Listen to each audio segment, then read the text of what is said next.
The media greatly influences society. They inform people about what is happening.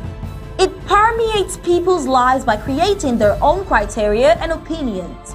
In this way, the media moves the masses, creating different social movements. For over 60 years, the people of Ambazonia were deprived of such privileges.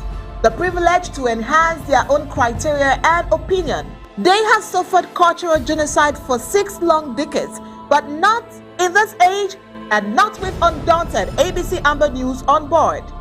You must understand that wars are fought and won in the media. The speed of the revolution and Ambazonia's quest for freedom cannot be explained without highlighting the diligent use of the media. Franco-Cameroon colonizers, among other strategic moves, weaponized the media against Ambazonia for so long, and they continue to do so even today. The question would be, how much do the oppressed people of Ambazonia need to counter the media rage? Indeed, how much more is required to stop the genocide? The carnage in Ambazonia didn't start today. In 1961, 1972, 1984, 1992, Ambazonians were slaughtered in huge numbers and help was not forthcoming. Why? Because the oppressor was the piper in the media. The good news is we have what it takes to dictate the pace. Right now, ABC Amber TV is taking advantage of the wonders of multimedia aggressively to inform the misinformed and disinformed with undaunted and other revolutionary programs bringing it to the news untold stories. Most importantly, to win the media war by taking ABC Amber TV into every multimedia platform. In a word, where the importance of storytelling can never be overemphasized, Ambazonians has to tell her own story, not the other way round. And like we say it always, Ambazonia must narrate her story accurately. We can do this together, you know, right? You are just a click away. Visit our website at www.abcambertv.com, and the steps are quite simple. With just a click on the website, you can become a club member with so many benefits. You can also make a one-time donation, advertise and showcase your goods and services at the marketplace on the website. That was easy, right? You're welcome on board. And thank you for opting for the winning team.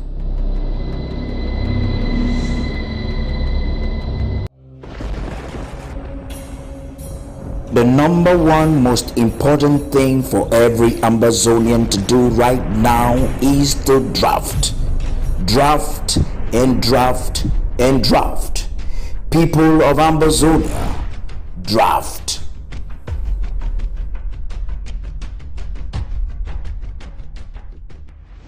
Why the war draft is a must now. Fellow Ambazonians, after 5 years of relentlessly fighting for the liberation of our homeland from the genocidal occupation of French Cameroon, it's very important that we remember why we are fighting and why it's so absolutely necessary that we continue to fund the struggle by joining the war draft and making even greater sacrifices than before. When the United Nations General Assembly in Resolution 1608-XV of April 21, 1961, granted independence to the Southern Cameroon's Ambazonia, they did not expect that 61 years after, this territory will be forcefully annexed and colonized by a belligerent neighbor. It must be noted here that the territory of the Southern Cameroons had already attained self-government as early as 1954, a status we enjoyed up to 1972, when the state of West Cameroon, Southern Cameroons, was illegally annexed, overrun and occupied by French Cameroon. And because the Southern Cameroons within secure internationally recognized boundaries, she had a functional police force under the direct command of the Prime Minister and head of government, including a mobile paramilitary wing that played the role of a territorial self-defense force. It was this vibrant territorial force that was illegally and surreptitiously disbanded by the Yaoundé regime in the mid-60s, when our nationalist leader and head of government of the Southern Cameroons, Bobe Augustin Ngom-Dua, was overthrown by the creeping annexationist regime of Amadou Ahidjo. So as we enter another patriotic war draft and fundraiser for our violent restoration forces, we must remember that just as we restored Dr. Ndele's government on October 1st, 2017, we are also restoring our territorial self-defense force, now dubbed the Amazonian Restoration Forces, ARF. Charged with not only the defense of our country and our nation, but also with driving out for once the occupation forces of genocidal Cameroon. Taking part in the war draft for our Amazonian Restoration Forces is therefore a great patriotic duty that we must all embrace. As we speak, the country of Ukraine is under attack, with parts of her territory occupied by the Russians. We have seen how the Ukrainians have risen like one man to defend their territory, instituting a war draft that has prohibited men from the ages of 18 to 60 years of age from leaving the country. Not only are they not allowed to leave the country, but they're also compelled to take an active part in the defense of their country against the occupying forces of Russia. This is the same patriotic fervor that we expect from all Amazonians now in fulfilling our sacred duty of defending and freeing the motherland from the genocidal grip of Cameroon's occupation forces. Thousands of our young men and women have risen since 2017, picking up arms and fighting the occupation forces to the death. We've lost thousands with many more injured, while thousands more are in the bushes fighting day and night to drive out the occupiers.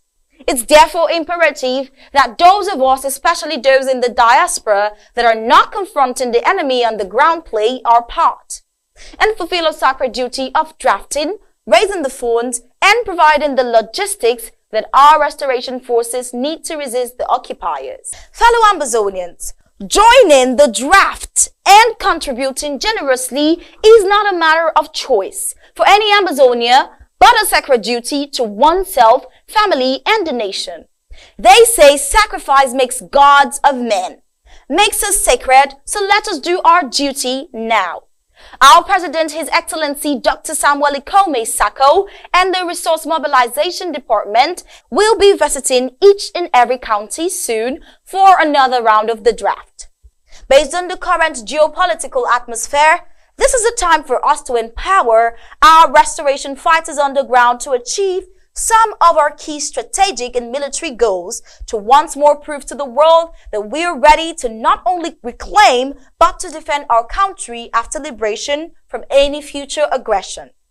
By building a formidable, responsible, and credible self-defense force, Amazonians will be proving to the world that we are a responsible state and ready to play a constructive role in the Gulf of Guinea.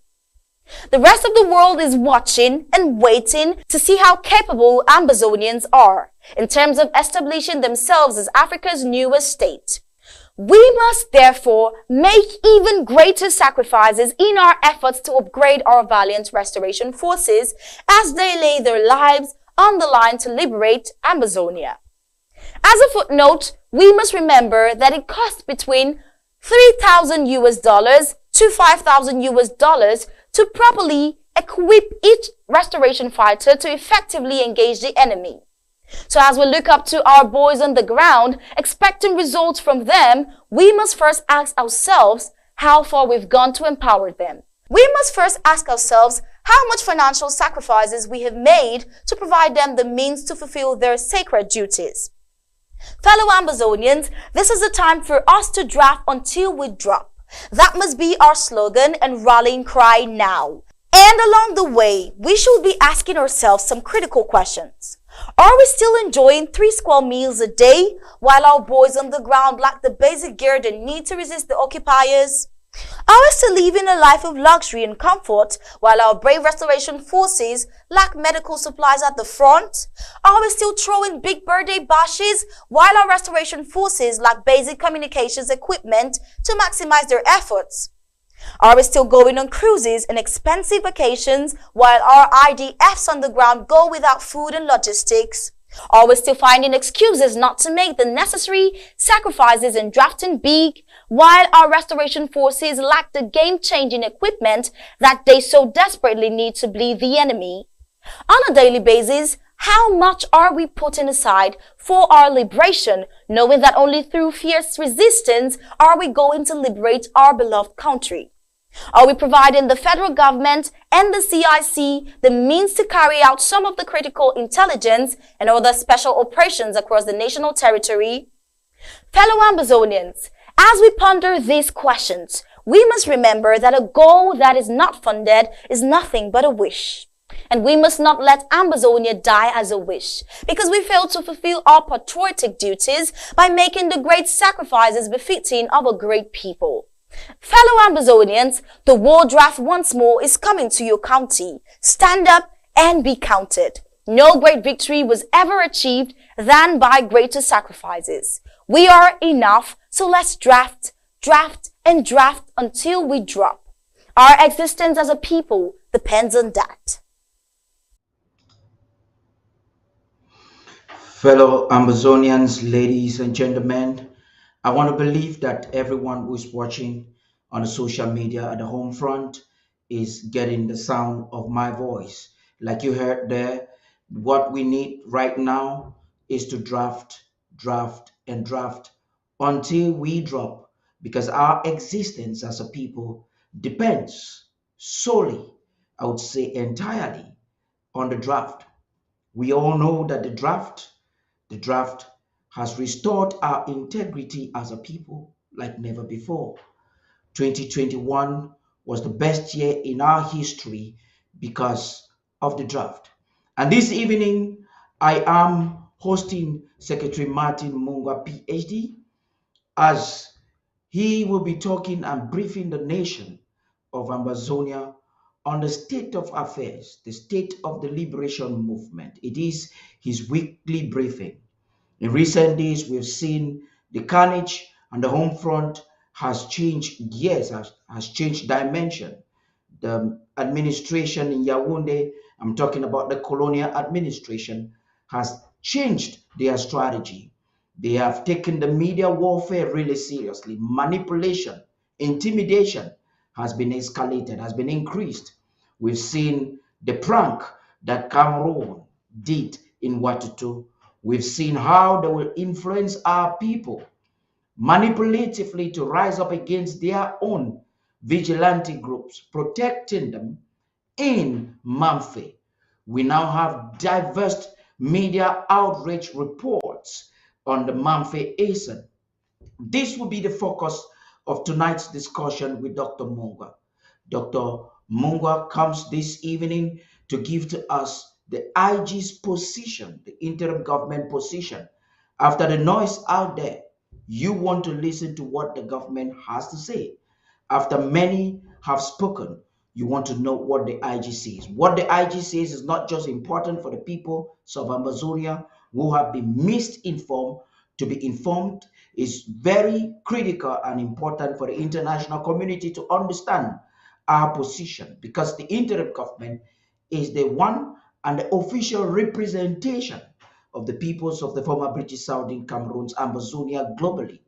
This discussion of tonight is quite imperative. You've got to participate not just by watching.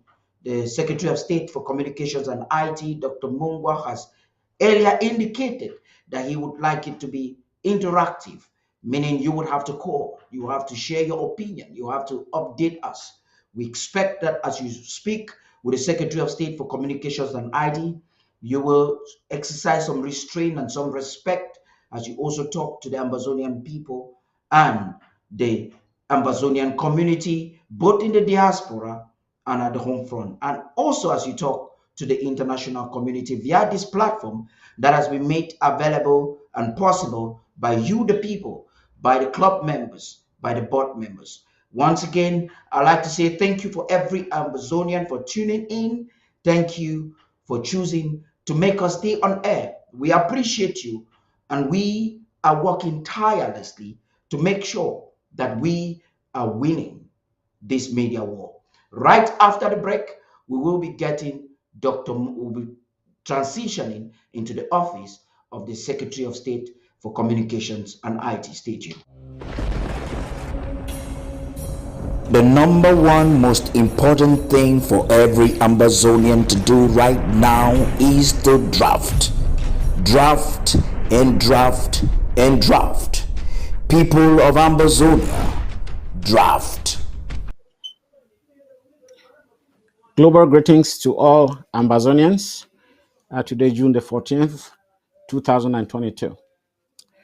First, 21 gun salute to our restoration forces. Today, I'm going to talk on the two very important topics that has been on the news lately. Um, First, regarding the continuation of the massacre of the La Republique soldiers. Um, in the northern zone and the arson attack on the Manfe District Hospital. So, what is central to my talk today is to demonstrate in facts and patterns what La Republique has been doing in the past.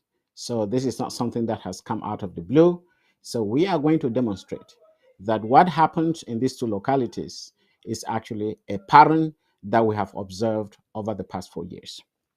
So first, I'm going to talk about the Maison massacre and the continuation of La République du Cameroon genocide on the people of Amazonia. The interim government of the Federal Republic of Amazonia vehemently condemns the massacre of 10 Amazonian civilians in the peaceful community of Misong in Fungom, LGA, Menchum County on the 1st of June 2022 by dictator Paul Biya genocidal thugs known as Bataillon d'Intervention Rapide, BIR. Our preliminary investigations, despite communication challenges, indicate that among the 10 compatriots indiscriminately gunned down on that fateful day, there was an innocent 18-month-old baby girl who clung onto her mother as the barbaric genocidal French Cameroon trigger-happy thugs unleashed bullets at gun-blank range, killing the innocent baby and her mother. 4 women, 5 men, and the 18-month-old baby were summarily executed just for being Ambazonians, Southern Cameroonians. Another 1-year-old baby girl was lethally wounded and is in a critical state in hospital. Ambazonia is mourning. Our hearts go to the families of these innocent victims whose lives have been cut short by the excesses of dictator Biya's extermination agenda, manifested by the ongoing genocide and scorched earth policy towards the peace-loving people of Ambazonia, Southern Cameroons. This massacre is just one of the numerous massacres carried out by La République du Cameroon's genocidal army since dictator Biya declared war on our people on November 30th, 2017. The Gabu massacre, the Menka Pinyin massacre, the Fang Bali massacre, the Mautu massacre, the Bole Bakundu massacre, the Ekondo Titi massacre, the Jamo Miami massacre, the Bakuri Town Sampit massacre, the Kumba massacre, the Kwakwa massacre, the Bangem No massacre, the Bonji massacre, the Meluf massacre, the Alucho Bakundu massacre, the Alaachu Mankun massacre, the Bafut massacre, etc., are just a few of the documented massacres perpetrated by Biya's genocidal squads. The only difference this time with the Misong massacre is that the genocidal regime was quick to take responsibility through a signed communique by one captain at Tomfak in Gilmo, Cyril Serge. Press release number 004 CP Mindev 019 of 7th June 2022 in an attempt to forestall and manipulate the narrative concerning the cause of this recent despicable atrocity crime on our people. These low-grade heinous crimes only fuel the resolve of our valiant self-defense restoration forces to continue to fight relentlessly to free our homeland, Ambazonia. We assure our people that justice will be served to the enemy. Once more, we reiterate our call for the international community, led by the United Nations, to set up a fact-finding mission to investigate all the atrocity, crimes, war crimes perpetrated by La République du Cameroon's genocidal military since 2017. Ambazonian lives are not less valuable than Ukrainian lives. The world cannot ignore this genocide in plain sight being perpetrated on our people while all attention is focused on Ukraine.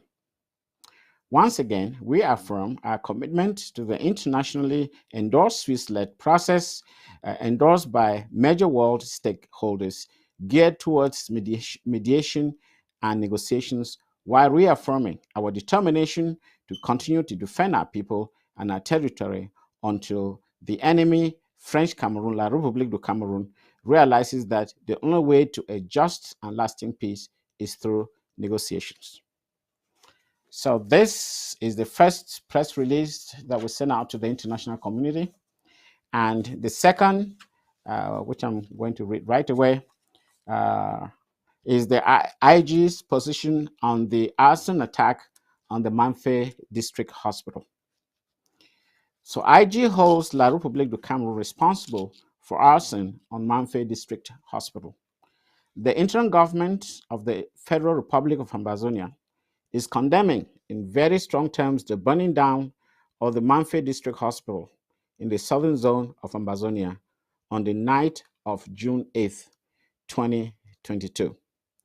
The IG holds La République du Cameroun responsible for arson, which it is using as a distraction to divert the attention of the international community after its gruesome massacre of more than 9 civilians in Mission Village, Fungom local government area in the Savannah zone of Ambazonia. In 2019, La République du Cameroun burnt down the Kumba District Hospital, ransacked the Chichon Hospital, and threatened to set ablaze the health establishment on purported claims that it was providing medical attention to Ambazonian fighters. The interim government observes that the burning down of the Manfé District Hospital is a continuation of La République du Cameroon's hostility towards health structures and staff after they chased away Doctors Without Borders and threw its staff in jail. The interim government reminds La République du Cameroon authorities that the burning down of the Manfé District Hospital, the destruction of its equipment, will not go unpunished and will not stop the Ambazonian people from fighting for their liberation and independence. So I have come to the end of the two press releases, and just to set the tone for our discussion this evening, I think I would like to inform the ARFs, the Ambazonian Restoration Forces, that at this time we should exercise a lot of caution. We should listen to our commanders, and we should listen to our president, Dr. Samuel Sako. It is very important that the execution of this war has to come in with a lot of caution and learning and education. Okay, we have to understand that we are running an asymmetrical war, and it's a guerrilla fight, and it's not to offer an opportunity for any face-to-face confrontation with La République thugs, because we all know that the technique of defeating the enemy is not exposing ourselves to give them the opportunity to know where we are and who we are. So we really have to exercise a lot of caution, and some of the deaths that we've had in the past may be attributed to human error. And we understand the challenges that they face on the ground, but we are very willing to work with them so that we can give them the maximum protection. We can give them some of the knowledge that we've gathered from other conflicts so that we can execute this conflict very, very efficiently. So this is the message I would like to send to our restoration forces. And I'm sure that the commander, as well as the SOS for self-defense, is going to go into more detail as to how we can really protect ourselves. At times, it doesn't really need money, but it needs just common sense and intelligence. So let's make sure that we put our resources into maximum use so that we don't fall prey to these thugs. And one other thing I also want to mention, because there's been a lot of talk in the media, I think there's a certain doctor or Mr. Esomba who went on air declaring that anything short of a federation is tantamount to being an enemy of La Republique. I think I would like to take this opportunity to let him know that we have long gone beyond federation.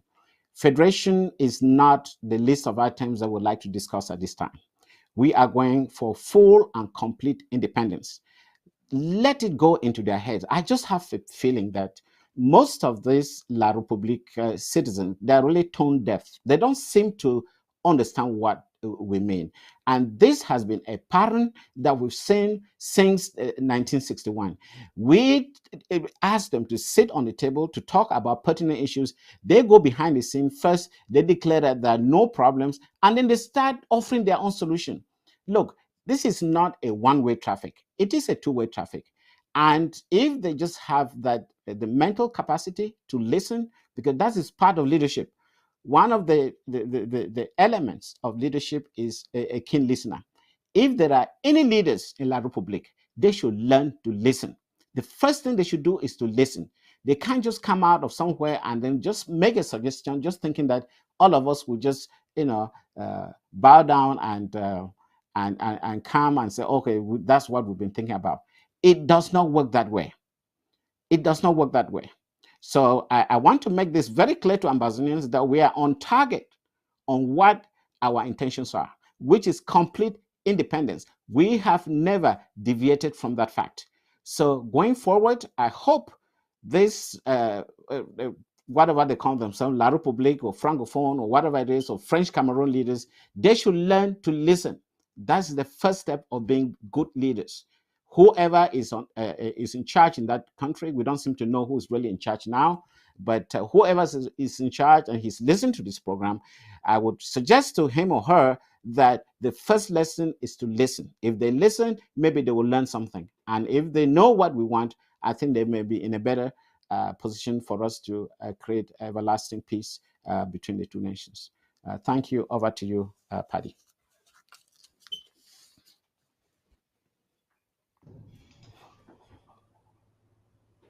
Thank you very much, Dr. Mungwa.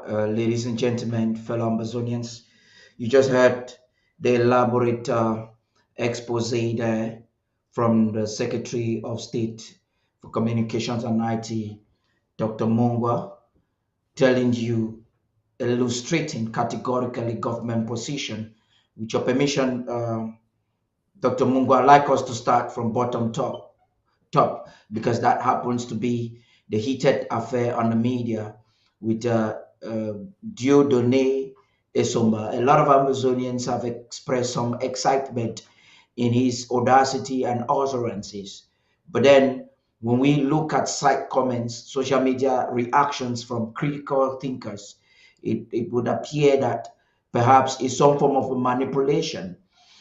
Some Ambazonians believe that he's making such utterances to sample public opinion, see the reaction of Ambazonians, and most probably to say the Agbobala and the CDN corporates agenda. Now we must process this. Amazonians that are watching on Facebook and on YouTube, you have the chance to call. Very soon, we're going to open the phone line so that you can be a part of this discussion. You can have your doubts cleared by Dr. Mungwa. Let's get a little bit more on that aspect of the discussion. Esomba has been trying to tell his nation, I want to believe him for a few seconds, that perhaps he is being genuine, coming out clearly, and nobody is hunting him, nobody is beating him, nobody is detaining him, nobody is even threatening him. He's telling his nation, listen, your first president, Aijo, made an error. Mr. Biya has just escalated it. And if you want to provide a solution, go back to go back to 1961 failed or experimental union. Do you agree with those who believe that this is just a manipulation? It's a gimmick. It's a way Cameroon is trying to get back into the business or discussion. It's worse. I mean, it is. I mean, let's just look at the facts the way they are. This is a gentleman who claims to be the only voice in La Republique that understands what is going on across the border.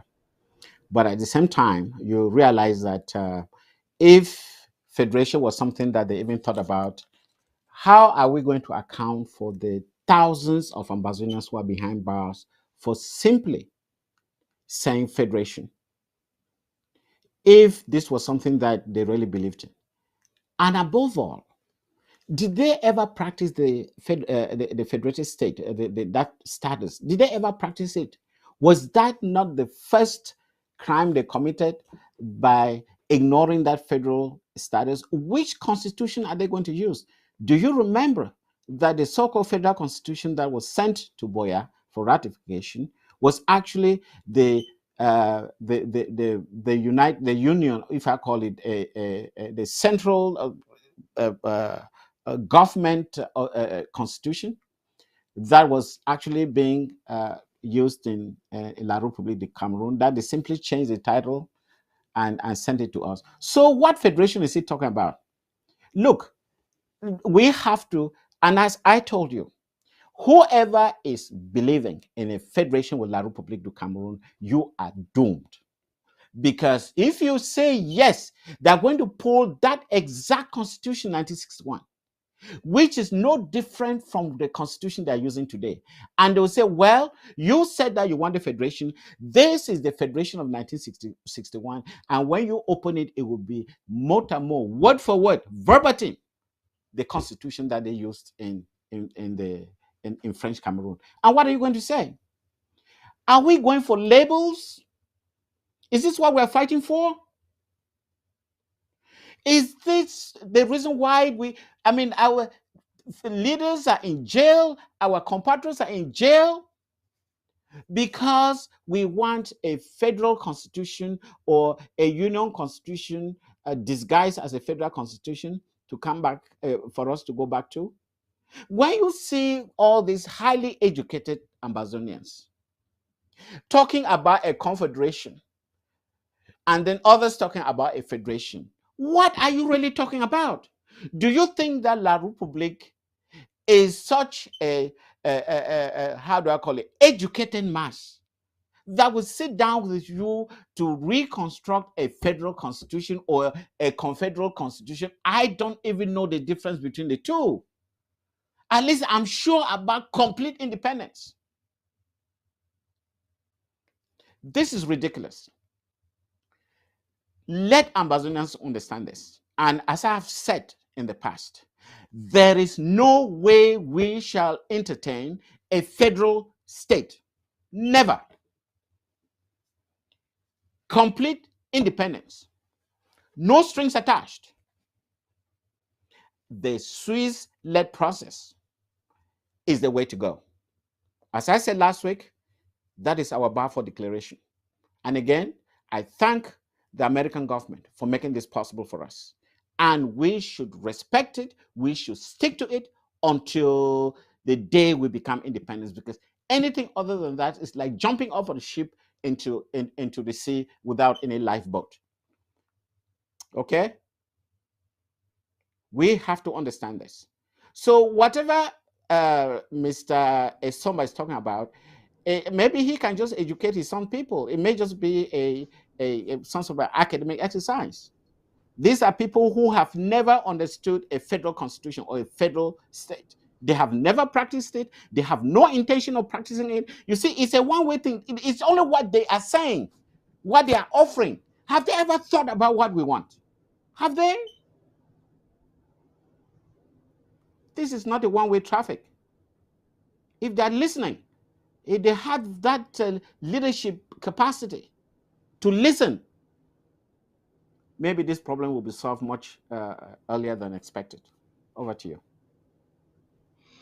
Yeah, I'm happy with the way you've been able to touch on some very relevant aspects. I want us to tarry a little bit about this before we examine how the United States has been able to endorse our process and what is the follow-up mechanism from the IG or relationship. Let's get to this whole federation um, uh, uh, rhetoric that Esomba is trying to preach. with their channels. I think I also agree with those who feel it's some form of pretension. Now, in 2016, Barrister Felix Agbobala, who is now Ambazonians consider is now a betrayer of his own people, stood on these same platforms and told them that we moderates, he called himself at the time a moderate, if you do not listen to us, a time will come when he, at the time, extremists, we are extremists, will come in and it will be difficult. He advised them. He was liberal. He was even suggesting any form. He suggested any form of federation. We know he suggested dialogue with no preconditions and pleaded and begged. And he was beaten. He was arrested. He was detained. And a lot of Amazonians believe that it was through that form of intimidation, which is Cameroon style, that he now conformed and came out. His tone, his diction, and audacity quietened a little bit, was weakened. His resolve was weakened. What can you say about the character of the French Republic of Cameroon when it comes to them all of a sudden trying to use a Somba to preach an agenda that they have shown outrightly that they're not interested?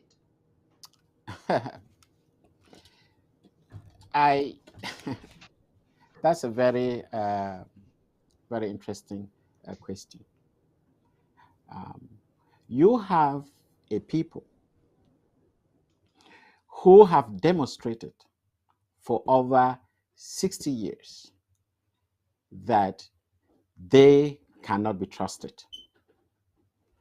You have a government that has never, ever given a promise and lived up to that promise. You have senators who don't care about their people but the money that they receive every month. In fact, even on the side of La Republique, I think I saw a video recently where even priests, they started castigating their own lawmakers. It is a sickness that has gotten into the fabric of La Republique politicians. Be they Francophones or the so-called Anglophones who have decided to go on the other side and be with them. We don't consider these people part of our own people. This is one thing that you really have to understand at this point. Any person who is not working for the interest of Ambazonia is not an Ambazonian. It doesn't matter whether that person speaks French or English or Japanese. That is very clear. If you look back into what Ahidjo told the United Nations, how he was going to respect to the letter the federal constitution or the federal government, and just for him to nick on it, to change immediately after the so-called plebiscite, then you really have to understand the character of these people. And what is even worse is that these people are not even doing this because they think that they can survive or succeed. These are things that are all being manipulated and commandeered by the French. And all this is attached to that accord of 1959. Remember, that is the punchline. The punchline is that accord. So if you are part of that system, whether you are English speaking or not, you have to go by that punchline. And that punchline can never, ever be in favor of its people. And that's why these people behave the way they do. So it is not unusual that we hear people, even like Esomba and others, speaking the way they are speaking. They're all trying to make sure that at the end of the day, that accord of 1951 remains intact. They have never challenged it. They have not even come in public to denounce it. So this is what we all have to understand. Anybody Who doesn't believe in the fact that we have to be independent? It means that they are all using that accord as their own means of reasoning. That is what is important to them. So we have to understand this. So long as that accord is in place, nothing good can ever come out of La République. You have to understand this. Over to you. Nothing good can ever come out of La République to Cameroon. Uh, like my mother used to say when I was young, after she has spoken and spoken, and you continue to get stubborn. And then, she's from Bameta. She holds your ear. Avozo, have you heard it? Nothing good can come out of La République de Cameroon. If anything could come out of La République de Cameroon, there wouldn't be war today. Because after the fraud, after the betrayal, after the bad faith in manifestation, our leaders have made efforts. From 1961 until today, we have different generation of leaders who made efforts. Cameroon came to us, betrayed us, manipulated our forebears into a relationship. But we Amazonians have begged for close to 60 years to live with them. We have been killed, we have been maimed, marginalized, discriminated upon. And the most recent case, as you know, we have our former president, Sisiko, and 10 members of his cabinet in the dungeons, undergoing inhumane conditions. These are professors and doctors. So, if you've not known, these are people who will pick up a little baby and fry it in the palm oil. They fried our people. So, like Dr. Mungwa is saying right now, nothing good can come. Now, Dr. Mungwa, we are fighting a war, and the war is in different phases. The strategies are changing. We have seen it very clear on the ground. Cameroon is using double standards and double policies and double strategies in diverse ways, fighting on the media on the ground, using our own to fight against our own, killing our own and denying and paying their media outlets to change the narrative. Look, let's focus on Manu now and Manfe Hospital. You saw yesterday, Commander Willie, the county coordinator for Manu, was emotional. Later on, expressed an energetic policy, he says, on behalf of the interim government. Before we get into that policy and how it will be implemented, I hope to have defense officials on board. Let's talk about the gimmick. Let's talk about the fraud. Let's talk about the scam. When you look at Manfe and the F.Asce, what do you have to say? Right. I can summarily say that the act that was perpetrated by La République du Cameroun in Manfe, again, as I started, I talk about facts and patterns. It is no different from what they did elsewhere. But what is the subtext is frustration and the inability to defeat us. They have come to the realization that it is impossible because our soldiers are tactically superior, they are more savvy, they are agile, and they are very efficient. And this is the result of frustration on the side of La République du Cameroun. It is not new. And they have demonstrated this over and over and over again. And may I seize this opportunity to congratulate the ARFs for their efficient way of tackling La République. In fact, I think there are days that La République thinks they wished they had the strength of the ARFs. Because if you see the sheer difference in resources between La Republique and ARFs, then it is actually an embarrassment to the so-called defense minister of La Republique, because their men cannot perform at all. And that's why they go for soft targets. And they've come to realize that the best way to do it is to at times camouflage or they come in civilian dress to commit the crime. But what sells them out is that all the audio registration demonstrates that they all speak French, because that is the official language of the military in La République du Cameroon. So if anybody doubts who actually committed that arson, listen to the audio and listen to the language.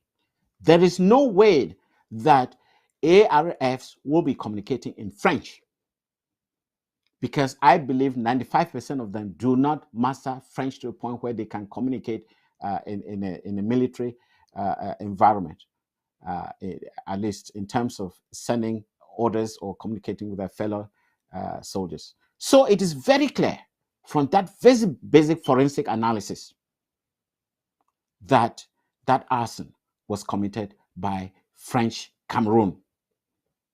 I don't even see any reason, any interest for ARFs to burn their own hospital. What will they gain out of it?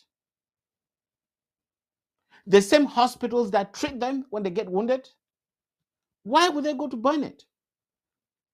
It beats logic. And anybody who thinks that La République du Cameroun did not commit it as I really feel sort of not only surprised but astonished that some international body actually stated that it was done by non-state actors. Did they listen to the audio whereby the communication was entirely in French? Not Dr. Mungwa. If you look at it very keenly, you realize that the state bodies, the NGO, I think OCHA, and all the proxy media, they contradict themselves with their own report. Because at the same time, they claim that the boys are aware, the boys are being treated by some of the nurses. The boys are aware that they need some treatment when they go for a battle. And then at the same time, they want us to believe that these same boys, for no gain, we want to allow the police stations to roast them or to burn them and then burn hospitals. You see, it's a calculated act. It's a contradiction. Absolute contradiction.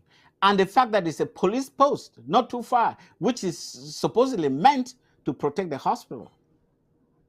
How can they sit there and let ARFs go in and burn the hospital? I mean, we thought that when you have international organizations, they actually do their due diligence before they send out communiques to the entire world, because this is very damaging. I mean, damaging to that organization. It shows that they're in collusion with the government against the ARFs. Well, how else can I interpret it? So how can we trust such international organizations if they cannot report fairly? And with all the resources that they have, they recognize the fact that these are two independent nations. These are nations that do not have the same administrative language. It is very clear that on the side of Ambazonia, we speak English. On the side of La République, they speak French. And the audio states very clearly they were communicating in French. Why would they report to the entire world that these were non-state actors? Do you think that the ARFs or the interim government will hire Francophones to come and burn our own hospital? Does that make sense? There are so many unanswered questions. And I wish they were listening to this program so that they can make right that communique that they sent out, which Now, I think Dr. has been proven Mungwa, to be wrong. Dr. Mungwa, you have expressed a similar concern. Many Amazonians have done same. We've had activists posing the same questions on the social media and giving the rhetorical responses. But this does not seem to suffice because Cameroon, we understand they used Atanganji was in Victoria the other day, mapping out strategies and doing propaganda simultaneously, telling the international community normalcy is coming. They want to dismantle some of the strongholds. I quote his words. So you realize that Cameroon is being proactive with their mechanism to destabilize our self-defense resolve, and also being proactive with their proxy media houses and platforms and bloggers and journalists to hide their footprints. Now, I know sometimes you want to avoid answering questions that have to do with self-defense, our self-defense apparatus, but you're a spokesperson for the interim government, and it is important that you give some information public. What do you think it's more for us as a people defending ourselves against occupation? What do we need to do more to create this distinction between the fake Amber boys, the Atangaji boys, and our genuine restoration forces? Who now, the Atangaji boys are now putting black jeans and black t-shirts and tying some red feathers or head scarves on them to mimic our boys. And you see their pigeon is not genuine. The videos are evidence of it. And in terms of communication, so this is a twofold question. You are spokesperson and Secretary of State for Communications and ID. What more is your department going to do? Are we just going to come on weekly briefings to counter misinformation and disinformation? What is the strategy you're putting in place to see that, like um, the communications minister of Cameroon will do? Sadi took over from Issa Churuma, and within a short space of time, he lobbied the mainstream against us, which is a war strategy. So, what Yeah. are you putting in place? What is the Thank government, you. the interim government that Ambazonian people are looking up to, doing to make sure that we can counter their moves of war? Because they're fighting the war on the ground and on the Yeah, media. I think I got you. Got you. Okay, two things here. I mean, the campaign that Tanganji is conducting at this time, stating that the war has come to an end or is getting close to an end, is not new. We know that 2 years or so ago, he made the same campaign. I think even before AFCON or whatever was taking place, uh, the football jamboree, he said the same thing. And how far did he go with that statement? He didn't go anywhere. Now, coming to the action that they are conducting on the ground, people trying to mimic ARFs and trying to talk like us. Uh, this is something that it is very important that it will be addressed locally. It means that in the field. And I mean, let me just give you a scenario. Um, when we talk about education, I think that education doesn't only end here on ABC. We give a general approach to how that education has to take place. But I think what is very important is actually on the ground and how the ARFs behave, how they have to recognize the members of their group. And therefore, when you recognize members of your group, it is very difficult for you to be infiltrated. And I think that's key to this. And I think we have sufficiently put into motion this fact that when you have your team, you don't just go and accept new people coming to join you. And you have to be very skeptical about when you see a stranger trying to behave as if that they want to be friendly with you. There are all sorts of demeanors that you can identify when you see somebody who is trying to join your group illegally. Some of the details about this, it is not, I don't think I can come on television to talk about it. But we have studied this scenario sufficiently well, even with the help of some of our psychologists, so that we train our elements on the ground how to recognize enemy uh, uh, uh, uh, our enemies, especially when their intent is to infiltrate.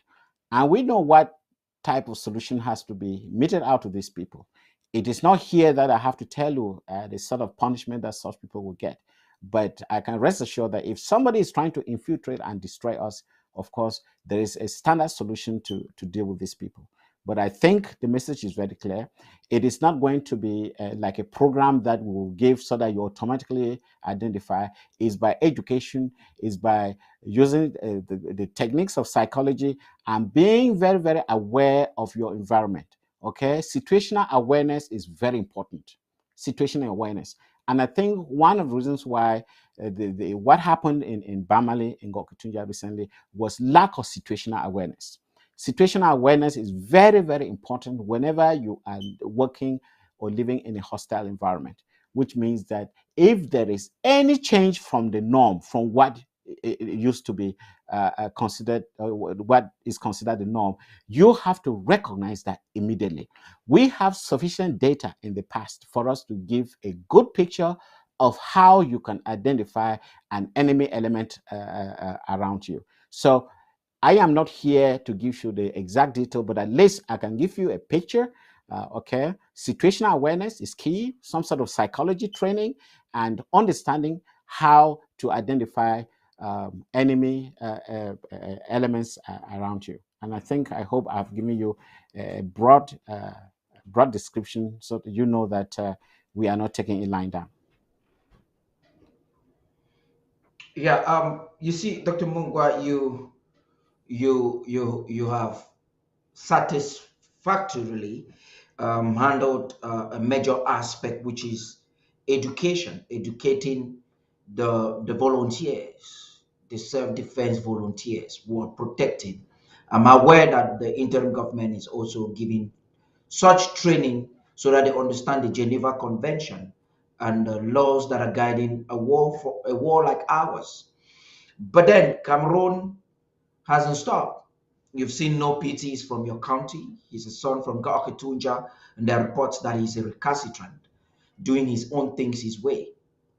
Stepped up into across the international boundaries of Amazonia and did something which is quite confusing. His attitude towards the struggle, his fellow compatriots in Subu, his group, disunity warriors actually uh, killed in Subu on camera. They behead people. This unity warrior in affiliation with the ADF behead people on camera. Now, again, you would have to expand on this because some of them are watching us. It could be a form of education for them. The risks involved with violating the laws of war. Absolutely. I think with regard to no pity, this is a soldier that we welcome his very, very professional act when he eliminated a bunch of La Republique thugs. And over a certain period of time, I don't know what got into him, and he started misbehaving to a point where he really committed acts that were not really acceptable, at least to the standards of the interim government. But having said that, it is very important that if Nopiri has to join the ranks, there are certain things that he has to do so that he recognizes what he has done that is not acceptable to the interim government, and he must make it very clear to the international community, and it's only after that that we may consider him as part of the restoration forces. But for now, we all understand that if you commit a certain crime, like what happened to Isubu, somebody who has worked so gallantly to defend our people, um, it is something that we take really seriously. But again, the case of no pity is not in my It's not part of my portfolio. So I understand that. I mean, I've talked um, to to to Frank, who is handling the case, and he understands exactly what needs to be done. And once that is done, then I can, or he can make an official statement to the Ambazonian people. But as of now, it is still an ongoing situation. We are still monitoring exactly what NOPT really wants to be, and until that is made very clear, it is still it is the jury is still out on that. So I can't really make a comment.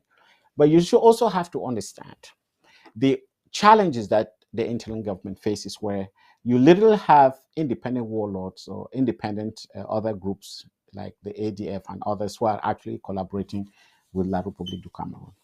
I wish we had a homeland already, so obviously we'll have greater powers to deal with these people. But as of now, we have some sort of is a very limiting action. So we really have to prioritize what we think we can do, either on the ground or diplomatically, in order to make sure that we can meet at the negotiating table in order to put this problem to rest. But we know that in conflicts like this, on either side, there will be people who are going to breach the law. But we have made it a point, very, very clear, that we follow the Geneva Convention, and we try to make sure that our soldiers do not commit crimes or war crimes that will bring them to the international court when this war is over.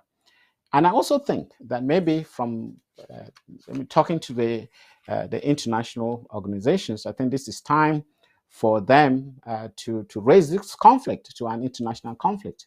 If that is done, then there's a mechanism whereby the Geneva Convention will be met to bear on both sides.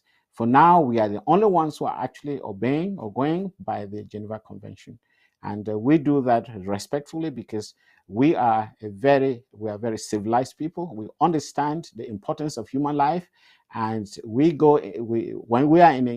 we engage with the enemy forces, we make sure that we are doing that simply to defend ourselves, and that is legal. We don't just go on the street and start shooting people for no reason, like La République has been doing. And it is very unfortunate that they do not know that the Geneva Convention actually forbids that from happening. On no circumstance should soldiers go on a rampage to kill civilians. And I don't know whether they have any leaders at all, or they have any military command that teaches them uh, exactly how they have to operate.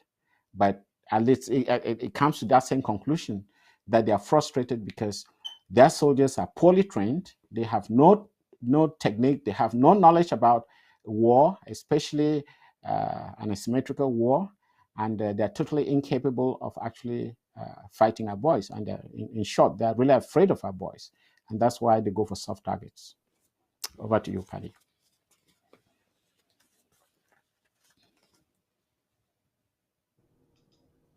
Thank you very much, Dr. Mungwa, for that extensive explanation there. But I would still like us to talk a little bit on this because you've mentioned, in fact, the government from your statement is being a government indeed, because in spite of public opinion, you have Amazonians that are at the extreme when it comes to no pity. Do you think that by any means this government can still work with no pity? And if that be possible, what could possibly be, aside from him coming publicly to change his policies, his way? Is that a possibility? I mean, the fact that the self-defense boss, or the SOS, um, made his opinion known in the in terms of looking to communicate with him, uh, means that there are options. But I have no knowledge as to the content of that communication. Um, it is it's possible. It depends on the scale of what There's so many little things surrounding no pity here that I don't think it's my place to talk about them. I think I will strongly suggest that let's leave it to the Defense Department, because I only know about 40% of the story. They know 100%. So it's difficult for me to draw conclusions based on 40% of the fact. I think it would be very unfair for me to do that. And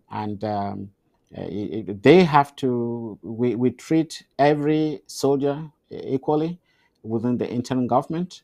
And it's not because no pity comes from my county that I, for some reason, have more information about him than anybody else. I do not, and I want to make it categorical here. Whatever happens goes through the chain of command, and it ends with the SOS of self-defense. I have nothing to do with it. So um, I may have some, scattered information, but I think the Secretary of State for Self-Defense has the ability and has the knowledge. He's worked with this young man for the past 4 years. He knows them intimately.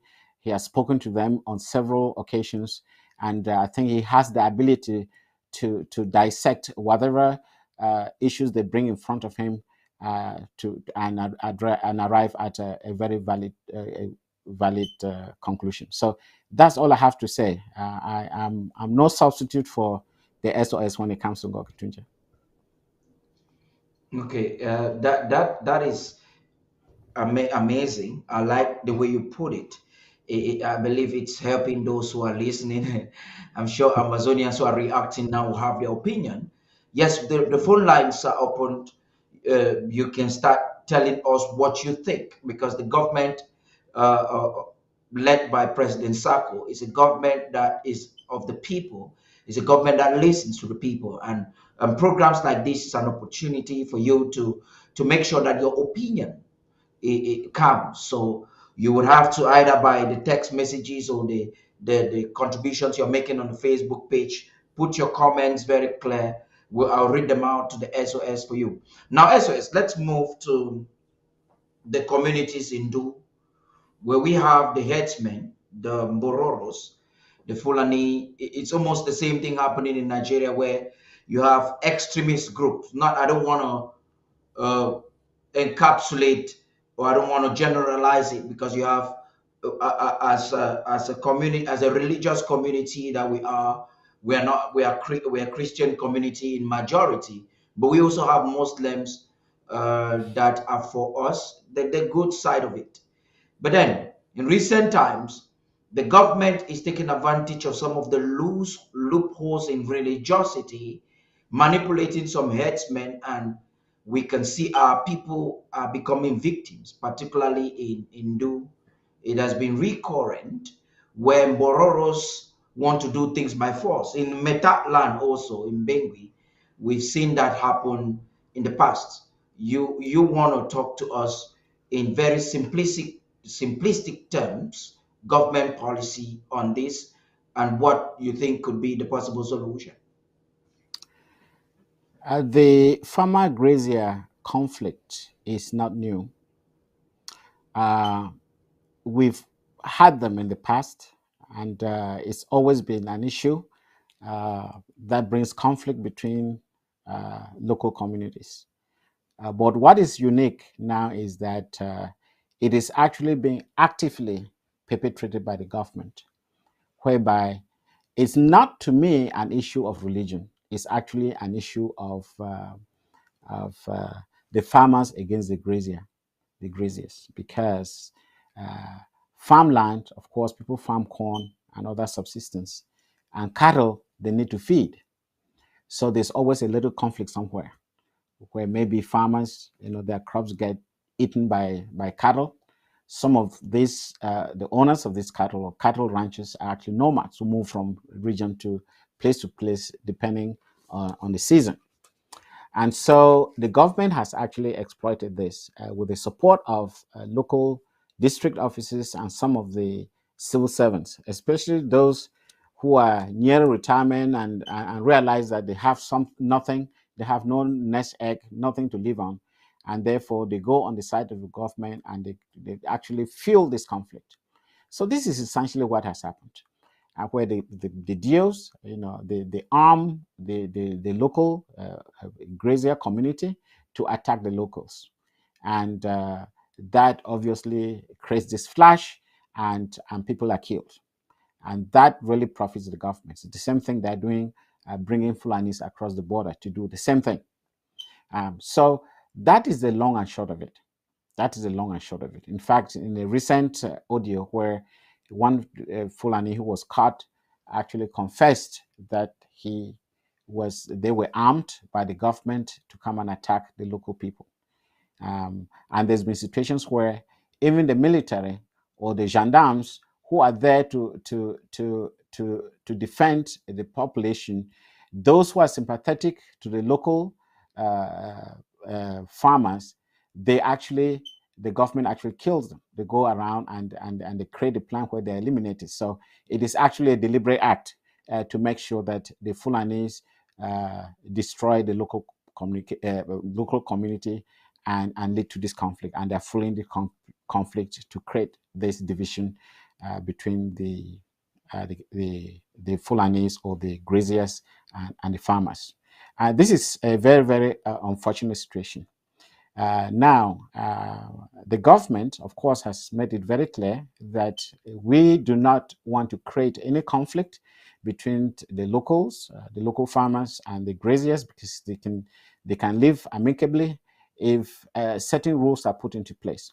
But again, you can understand a government in exile. I mean, we can do that much, but until you really have people, we have our communities back, it may be very difficult. So for now, we have to think more on a defense strategy, how people really have to defend themselves against these people, and how to identify the blacklegs and to make sure that they don't perpetrate this. Because if they know that if they're coming to attack, they are going to meet their doom, I'm sure they'll be very reluctant to do that.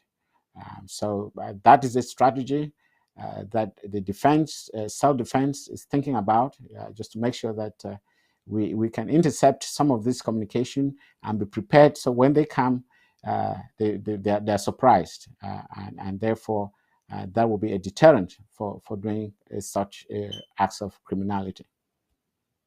Over to you, Paddy. Now, Dr. Mungwa, I like the way you calm down situations by simplifying it and defining it for what it is. No doubt, this is an ethnic crisis which has been politicized, and the colonial administration has instrumentalized it against the struggle, because a consistency of this will definitely make it difficult for us to engage our people in the local communities as one.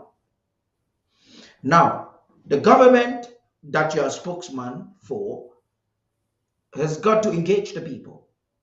And when we have opportunities like this, it's important that you try to unveil government strategy to neutralize this criminal act, or I would say manipulative calculation. In summary, it is a divide and conquer policy that has been applied for ages. So what is government approach? After understanding, because you've diagnosed the problem very accurately, and we also agree that it has been instrumentalized, it has been politicized. So how do you get to neutralize this political fraud? Oh yes, yeah, that's a very good question, and um, the IG haven't taken time to understand the situation. I think one of the how do I call it, the silver lining, especially what is happening in that part of Amazonia, is that we have one of our best uh, military commanders from that part, and he actually understands the intricacies of what is happening in that part of the country. It is not easy. It's not an easy one. I am not going to give you a solution that you think that is going to happen overnight. No, because I have to be truthful. It's very delicate, and at times you have to deploy different solution techniques and see which one is close to actually addressing the problem. Now, in any conflict of this nature, first is actually understand the source of that conflict. And when you identify the source of that conflict, you know who are the participants who are actually creating the problems, and how they can be mitigated. We understand at this point it is the government. And so, first, we have to make it known to the international community. And I'm glad to say that the case that happened where Danwara, the owner of the tea industry or tea farm in Jakiri, who was instrumental in killing a chief because he wanted more land. And this Danwara is all the henchmen of Paul Biya and Co., who owns, all the way to Toleti. And it is. I'm very happy that it came. It was actually shown on an international news media how this henchman actually was responsible for the death of the chief of that village. So that is important. Okay, I'm not saying that that's going to solve the problem, but that gives it an international spotlight. And now, ultimately, what we have to do, and I think that's where the ARFs come in. If we know of any structure, any specific individuals who are actually carrying out these acts of criminality, we have to act against them. It is that simple. I don't think education enough is sufficient to address this problem. These are all criminals. They are no different from B. They have to be eliminated. It is that simple. Again, I'm not coming here to whitewash it or give it some sort of a panacea, some local drug that will just make it walk away. It is vicious. It is vicious. And we have to fund our ARFs accordingly, depending on the threat level. And I think the Secretary of State for Self-Defense, he knows the priorities across Ambazonia. So we know where to send what. It's very clear. But again, I'm not coming here to disclose the strategy. But what I'm trying to tell you, that is a whole menu that we have. We know the internationalize it, make sure the international community knows. We've had news reports, even as far as I think Voice of America talk about it, and other news media. Now we have to identify the perpetrators, and we have to be well equipped so that when they show up, then they have an equal and opposite reaction. That's the way we have to do this. We have to make them understand that they can't just get away by walking into our villages and killing our people. That cannot happen. That we cannot allow that to happen. I hope I've given you, a host of solutions that I hope the Ambazonians should be happy about. Yeah, the point is, I listen to it, and I get the political standpoint, and I try to understand your choice of words. But again, because I am the mouthpiece of the people, this is the people's platform. Um, as an individual, I could be satisfied. But again, I want to look at that mother who has her farm that has been invaded by an extremist group or an intruder carrying a title of Mbororo. I try to look at that community that is fleeing from Yaounde's brutal occupation or occupational forces, and now is currently being haunted by a neighbor that has a different belief, religious belief. So again, and I look at a government on exile, like the interim government, So I'm looking at that mother, that commoner, that is definitely there with the responsibility or the challenge to provide a solution.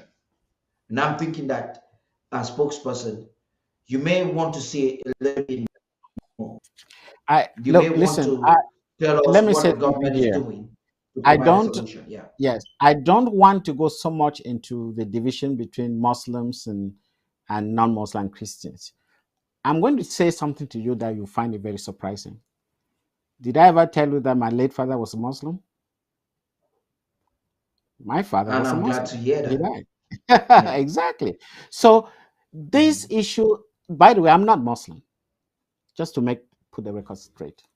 Um, there is, I mean, when I was growing up, there is actually, I mean, creating problems between Christians and Muslims was, I mean, because first of all, these were the same tribal ingredient. They were the same people. You chose whether you wanted to be a Muslim or wanted to be a Christian or wanted to be a Protestant. Sorry, a Catholic or a Protestant. And that was never an issue. Never an issue until now.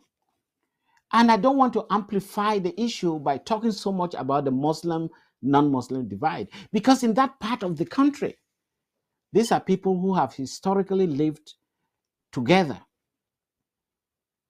Okay? Um, During the Muslim feasts, Baraka de Salah, I used to participate. I used to enjoy it. It never bothered me at all. And most of my friends in my youth, they were Muslims. It never ever occurred to me until now.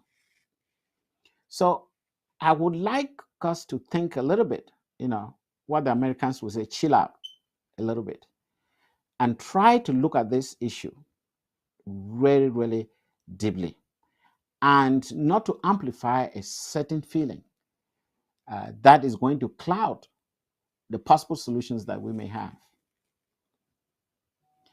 And it is especially very important at this time, because I have never ever looked as a Muslim, anybody, a Muslim, in the eyes of, oh, this person is of a different religion. It's never occurred to me, because I have family members who are Muslims. So it's very difficult for me to do that. So from a strategic, I mean, from a government position, and now given the fact that this goes across, departments, I don't want to believe that I am the person to come out here and say what the government has to do, especially since we've never discussed it as an issue for us to come to the public and talk about it. However, if there's specific issues that we can look into, we can discuss and probably suggest what the solutions should be. Yeah, I think we're welcome to that. And remember, we are not an authority in everything. I'm sure that if we have people from that part of the country who may have better ideas than what the IG has, we always welcome solutions.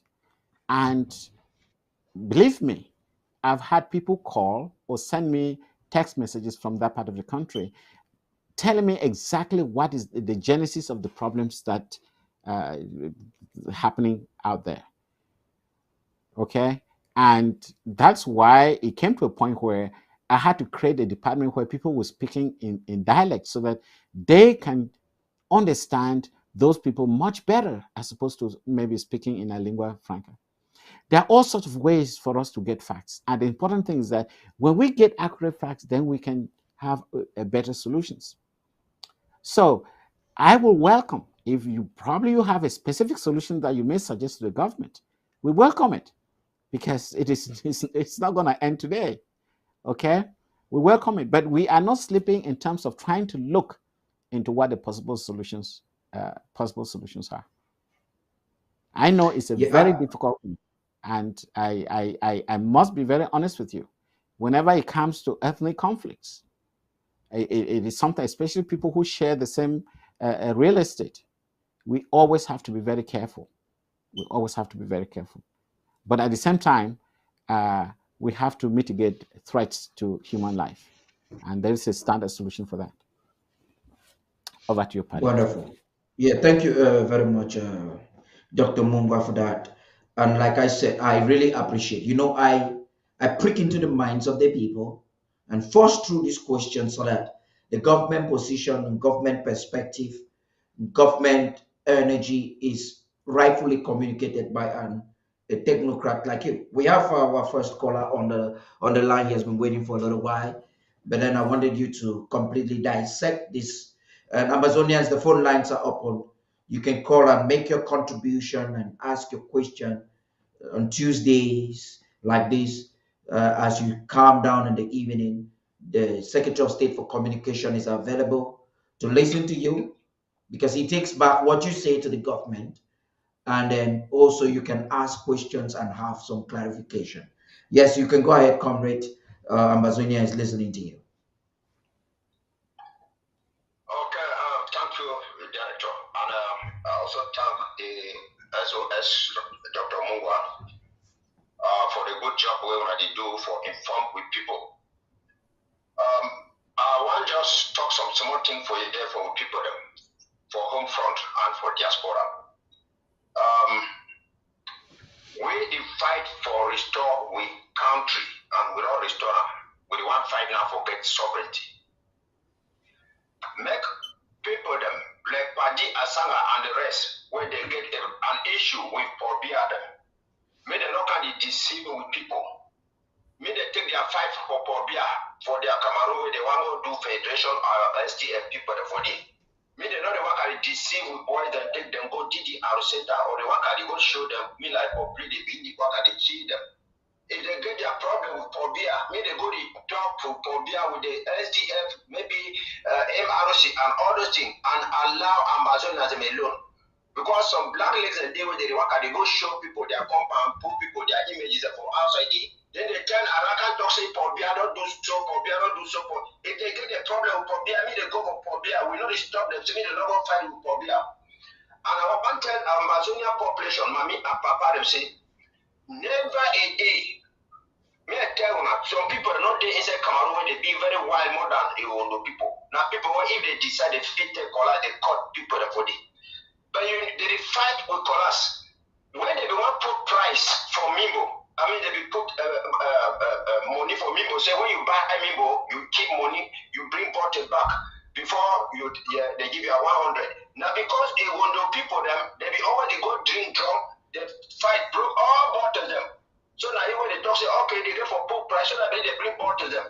But when I never see any day when the people that wake up carry their own in the car and say they go down for the military. When I never see any day when they don't say they fight, they don't say they go give people for military, me the killer. When you Amazonian people, when they go carry one up to them, when they strike against, when they go say when they go to Hana for the military people, it don't be correct. I want to talk some last thing for you, and I say Amazonia is a country. We get a problem with let's local food tomorrow. Say if they can't talk say they who will give a new president what's wrong with that? So no. When you resolve if it start under Ayijo.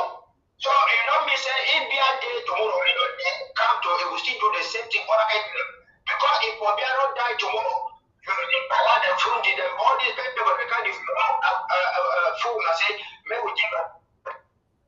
Now this one be reduced, so the problem will get now between two countries and we don't get problem with the president of Cameroon. We get problem between two countries them. Where they like they put a Hausa man, a Borough man, Muslim man for this and other countries. So me and Bazoda they stand firm and all those things them. Child don't call away any person when they talk against Amazonia. Why now? Starting Cameroonian. Make a me not part for Amazonia territory. May they go for la Republic. May they go for la Republic. Now, so I don't talk. So, me, everybody, you join your LG and your county. We all hear how a unity warriors or they work at the military man complain, they want to do so in instruction of the cap up. Because all indications they show the unity warriors, they get command and when they come now from La Republic. Then we join our LG, we jump and everything we get for move forward. We move forward. And if you go the war with the enemy, it will use you, it will dump you, and will push you 6 feet. What do you prefer? Fight and free Amazonia and remain a veteran where they will honor you today, tomorrow, a town of plenty. Thank you very much. Yes. Okay, fellow Amazonians, the lines are open, the calls are coming in. As you wait, the next person finish, you can call. Yeah, SOS, please.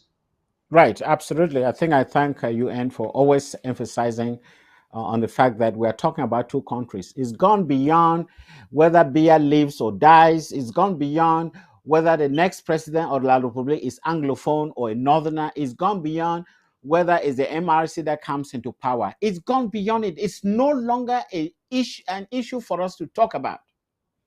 We are talking about two sovereign nations.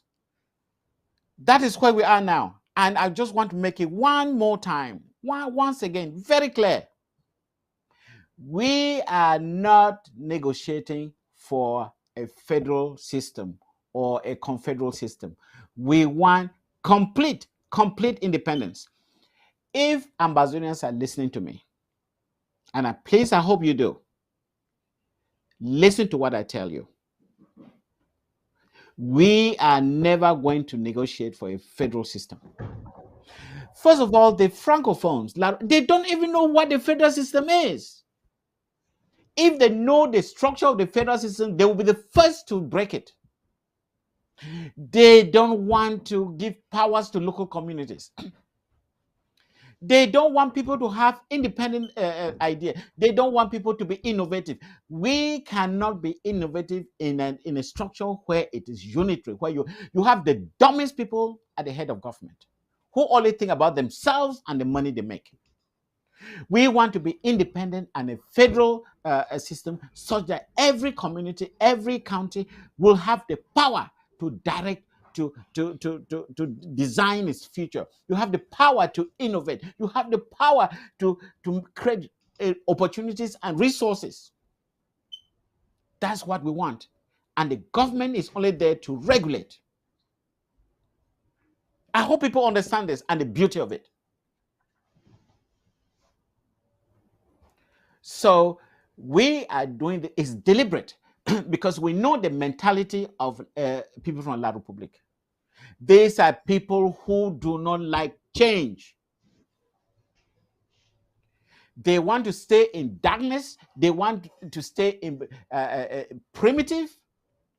They want to have their local lords so that you look up to them, whether it's parliamentarians, and you call them all sorts of names. And they do absolutely nothing for you. We cannot live like that in the 21st century. The world is so competitive that if we do not bring the best of us to solve our problems locally and nationally, we are going to be exterminated in a very near future. And we cannot allow that to happen. The problem we have with La Republique did not only start in 2017.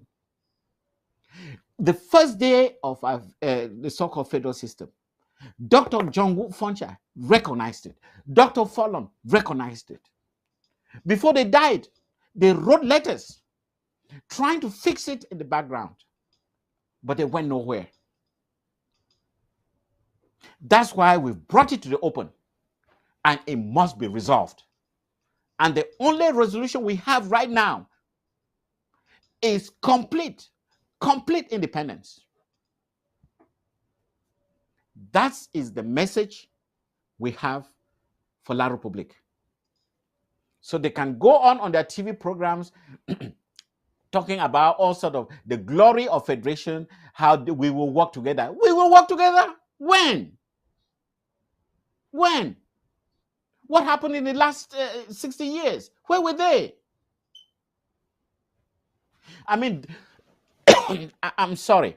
So those Ambazonians, I don't know what is happening in their brains. And they believe that what these people are saying is true.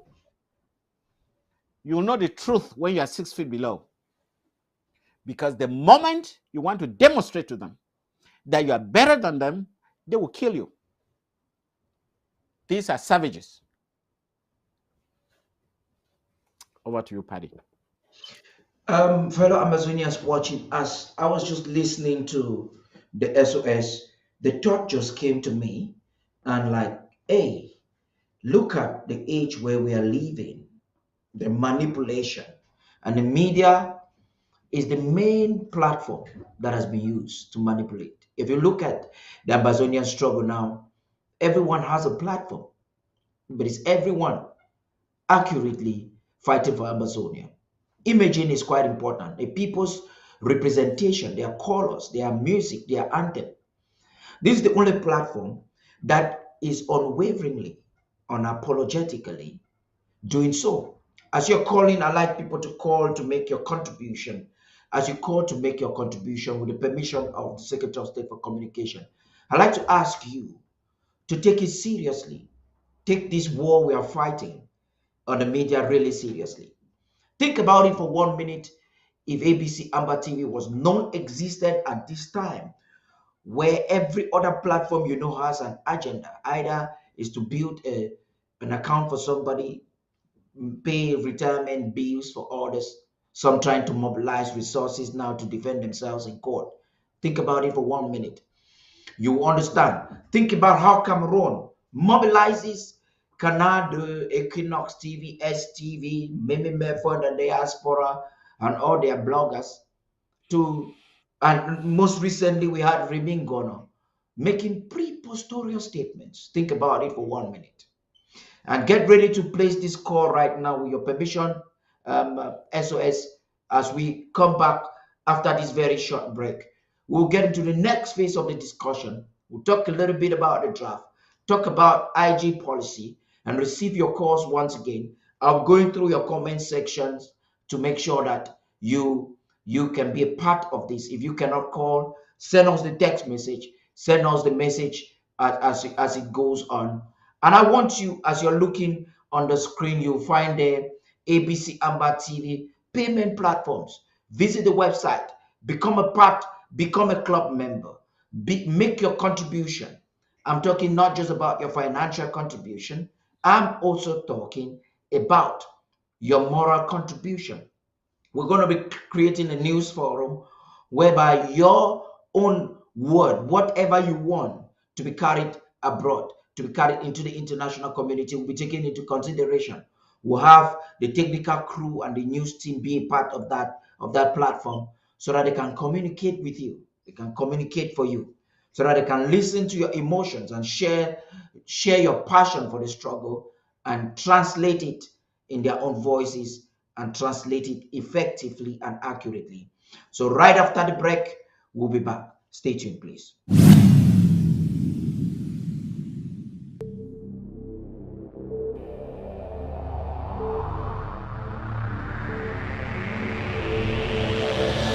The media greatly influences society.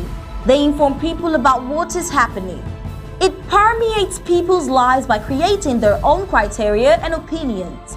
In this way, the media moves the masses, creating different social movements. For over 60 years, the people of Ambazonia were deprived of such privileges.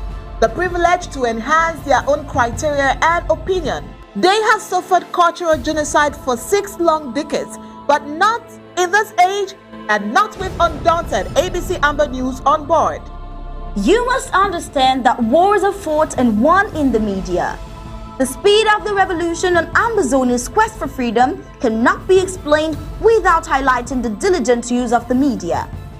Franco-Cameroon colonizers, among other strategic moves, weaponized the media against Ambazonia for so long, and they continue to do so even today.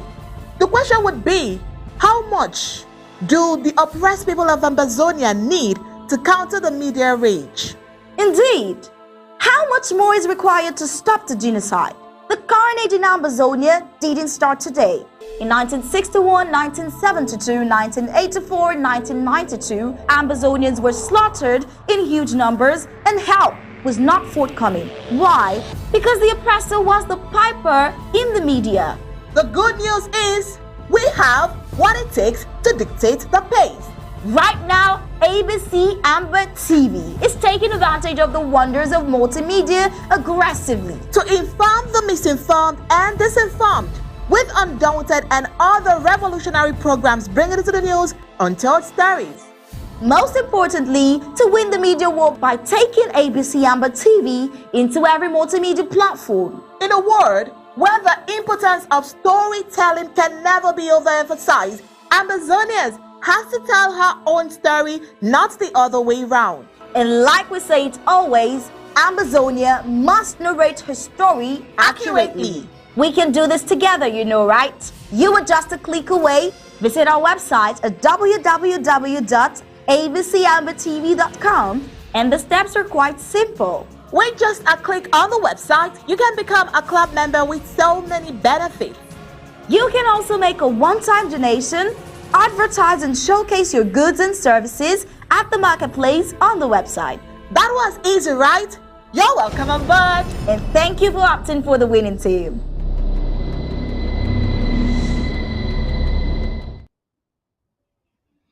Yes, thank you for joining the winning team. And now, interestingly, on that website, it has been so simplified.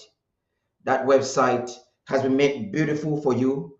When you become a club member, we are enrolling, Ambazonians are enrolling on that platform daily. Become a part of this subscription.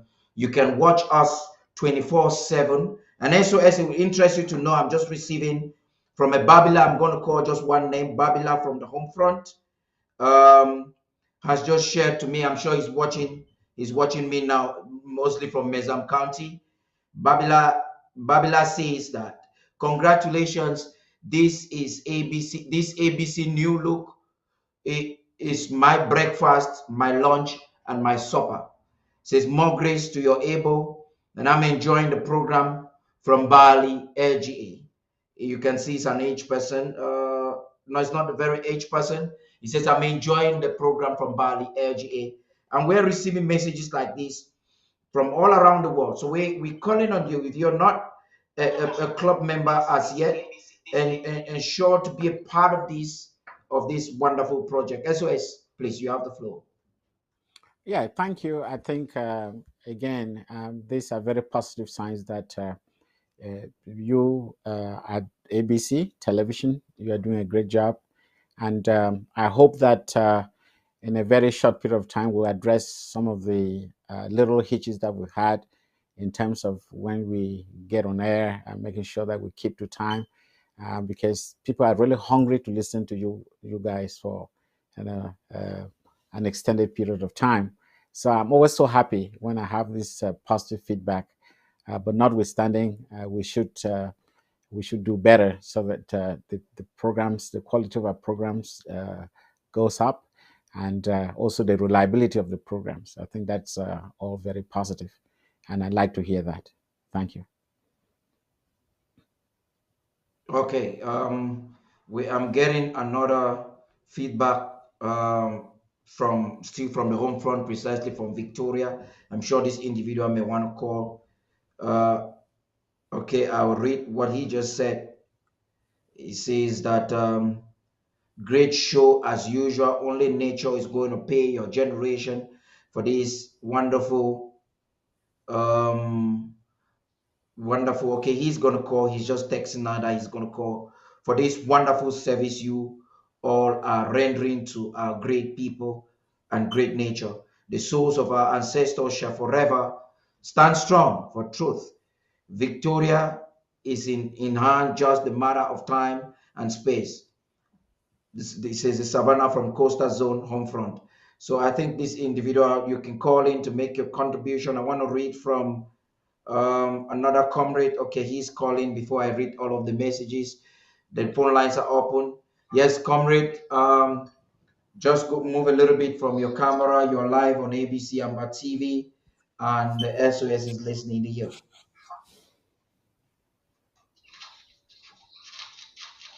Yes, hello. Speak. We're listening to you. Okay, thank you. I just want to appreciate. Yeah, where are you calling from? Be precise. Say it from your own mouth. Yeah, I'm calling from the home front, Coastal Zone. Okay. Go ahead, please. Like I said, I just want to call to encourage, as usual, what you guys are doing is marvelous. At least we have been witnessing great change. It's very unbeatable. I have never openly appreciate the work that our great ladies are doing behind the mic. What they are doing is fantastic. I really want to appreciate it. Some of the motivation, the changes is very visible. Any reasonable, sound-minded somebody can testify that at least we have moved from one era to another greater era.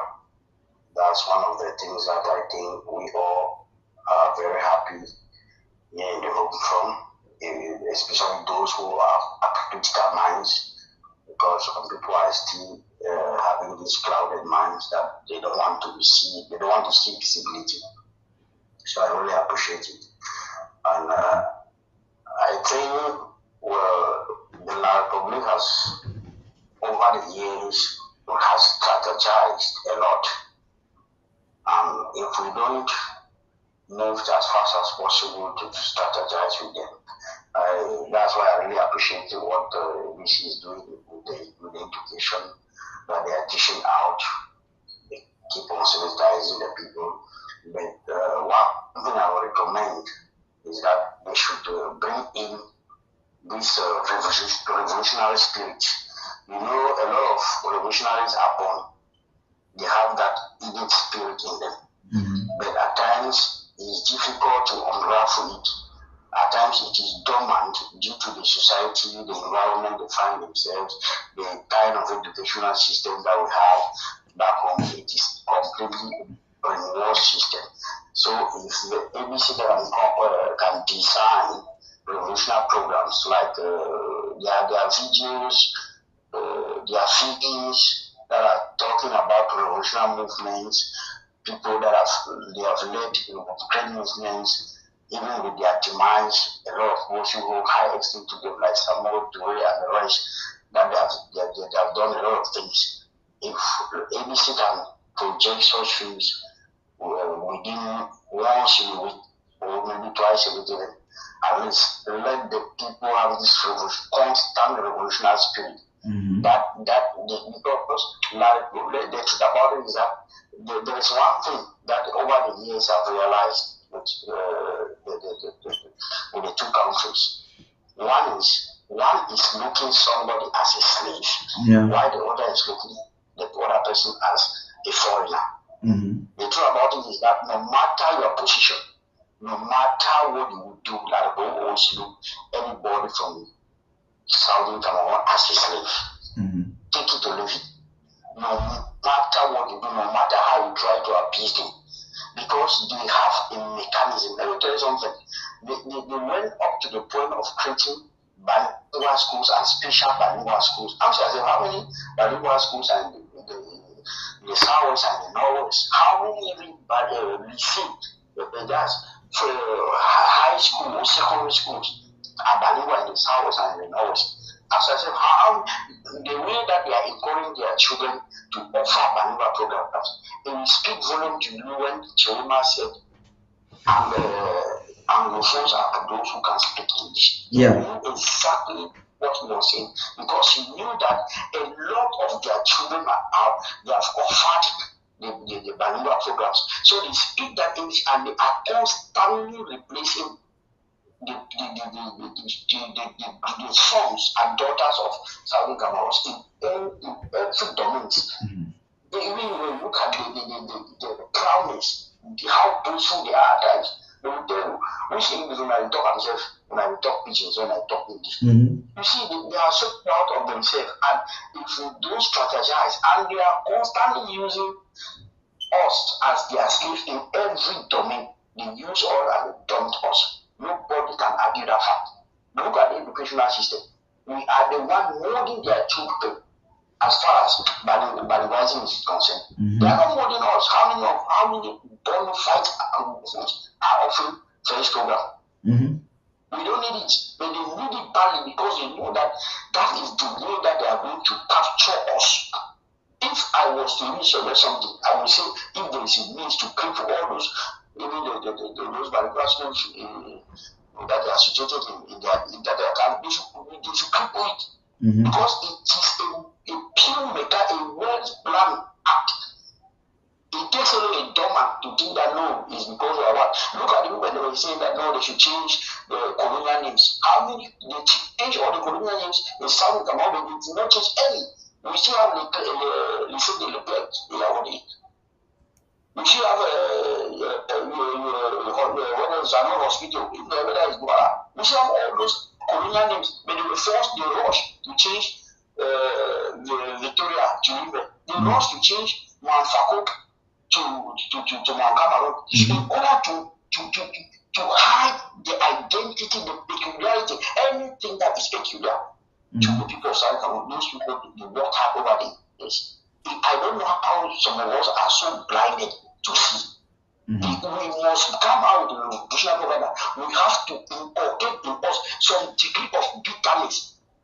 But I don't believe at times in that say that when somebody should slap one cheek, you should show the right cheek, but those should give you some X5 that they want that person destroy a job. I don't really have the need to eat Kokoyam again. We should be very careful. We should go back to the law of Hammurabi even if it's possible. We should pay them in their own coin.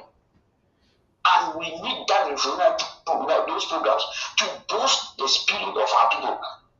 So that our spirit should not be dormant. We should look them equal to the eye. I studied in a mixed lycée. I know what I'm saying. When we were unable even in our own way to talk. I can testify how we were trekking to come to school. Children were coming to be lost. When they were even doing, I had a very bitter experience with this country. When we were even doing reg in Sonara. We were just suffering. You can't imagine that at times you will spend 4 hours under the sun. I'm talking and people know. There are a lot of people that they have this experience around that, I think 2007 like that, or when they were doing that program in Sonara. And you just see maybe 4 5 buses, immediately those 4 5 buses, they will not. You will see somebody is climbing up from inside Sonora, and when they read the name, I will tell you, I schooled, but I never knew that Francophone had the one of the longest names in this country. You have Atanana, James Paul, Atana, 4 names, 5, and all of those people from that buses, they will pass. Why they will tell people should wait for the second is maybe at 12 or 2 o'clock. You spend the whole day under the scorching heat of the sun. What our people if the people our people don't understand, we should bring revolutionary programs to make them to understand that this thing we are saying, if they drop, I bet you our children will not even have a say, even to say good morning, they will teach them. If we drop, they should go to live the wildlife center and maybe in the zoo. They will have live the wildlife center. They should go to other areas in the we see that they have their catching animals. If they drop, these people will catch us as they are catching animals in their areas. It is very touching and very aching. Thank you, comrade. That's just what I have to do. Thank you. Okay. Good. Yeah, SOS, this individual calling from Victoria has touched on a lot of things. I have some comments here to read, but I'd like you to yes, add something to that, and then we'll see how to go about it. Yeah, very valid commentary there by that gentleman. And what Ambazonians don't understand is the French culture that was disgraced after the First World War, was disgraced after the Second World War. And the only way they felt that they were going to reinstate their culture internationally is to have this superiority complex. And they were able to sell that to Africans and to La République. That is what people don't know. After the Second World War, if you came to La République and you saw how defeated they were as a people under the French. In fact, that complex has been with Biya till today because they felt the humiliation when France was defeated within hours by the German army. And the Anglophone part, they used to look upon us as almost like God because of the pride we had being English speaking.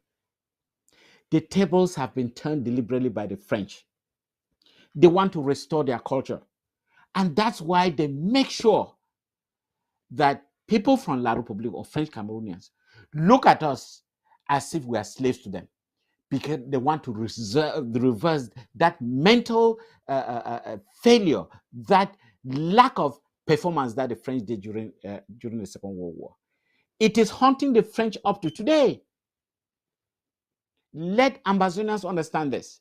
It haunts the French in everything they do, from research to whatever you do, because you cannot, if you ever work in a French environment and you see the volume of information that is simply translated from English, and then go to any English speaking country, whether you find any prominent information that's been translated from French, you'll realize that it does not even exist. That is the problem that France is going through. And they want to use Africans to support them. And that's why you see this attitude of the French, of La République citizens. It's a sign of abysmal failure of a culture that cannot respond to the needs of people in the 21st century. And it's been like that since the 19th century.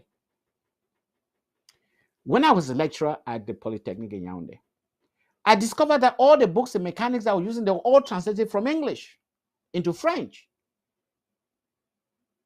And I thought that was a problem. So when I became head of department, I changed it. I was able to go to the British Council, thanks to Mr. Nyenti, who was the librarian at that time. We were able to order books directly from England.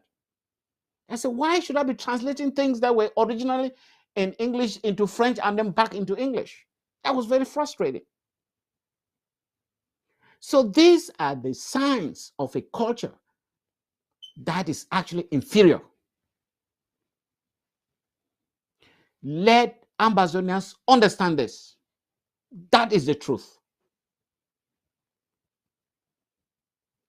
And that's why, despite the so-called superiority complex, they still want to send their kids to Anglophone schools. Sacred Heart College, Sanse, 80% are Francophone. Why can't they just stay in their own part of the world and show to us that their culture is better?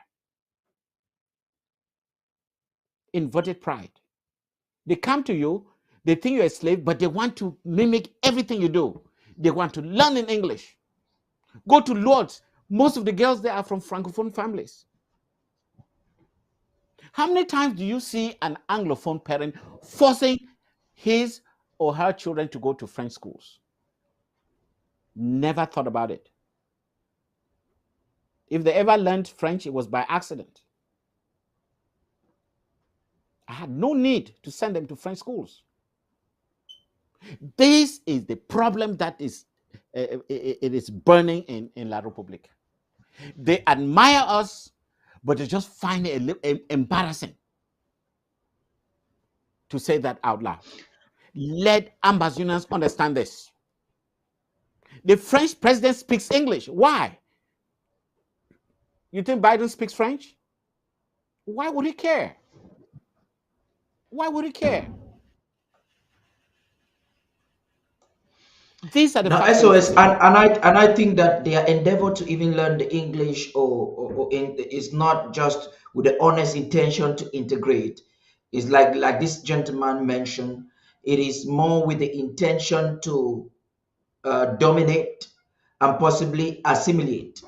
And you have, they said, out of the abundance of the heart, the mouth speaks. So this is a mentality that the Bulus or the Betis and the Franco Cameroonians engulf the new Ambazonians with their priceless possession. So you have the former Secretary of State, who is now Minister of Communication, who is now of late, will look into the eyes of the camera and redefine the word Anglophone. Now, according to Cameroon context, that's why I tell people, and I'll say it over and over again, there is nothing like the Anglophone crisis in Cameroon. Because an Anglophone, from the Cameroon perspective, is not the peoples of the former British Southern Cameroons. It is the Bamilikes, the Bulus, and anyone who can speak and understand it. That you come, that's how they call you an Anglophone. But contextually, we have to go into a literature review of what an Anglophone should be in the Cameroonian context, the two Cameroons together. It should be a person from the former British Southern Cameroons. Let me cut it short there. That's why we call ourselves Ambazonians, Amazonians, yeah. not Anglophones. We are Ambazonians. And there's something fundamentally different between an Ambazonian and an Anglophone. And let me bring it out to you. Being Anglophone, being Ambazonian does not mean that you speak English like the British. Being an Ambazonian doesn't mean that you even have to speak English correctly or perfectly. It is a culture. It is a culture of tolerance. It is a culture of recognizing the importance of another person next to you. It is a culture of respect. My late father could barely read or write in English, but he understood the importance of democracy. He understood the rule of law. That is what makes us Ambazonians, not because you can mimic words in English and French. I have La République citizens here in America who speak English perfectly, but they're still primitive in their thoughts. They don't even respect opinions of other people. It's all about controlling other people. And when you discuss with them about the Ambazonian issue, they only tell you, oh, we should put a bait so that when they come in there, then we can manipulate, we can control them. That is the mentality. This gentleman who has lived in America for most of his adult life is still cannot even be an Ambazonian. He is not even qualified to be an Anglo-Saxon because it comes with a requirement. And that's the mistake everybody does. They think that you find someone from La République, oh, who can speak the English language so beautiful, he can. No, he is not an Ambazonian. He's not Anglo-Saxon because his brain is still distorted. Find out for yourself. And let's make that very clear. Let the old mama who is somewhere in Binka or Tabiken not feel that she is not Anglo-Saxon. She is, because she is tolerant, because she's respectful.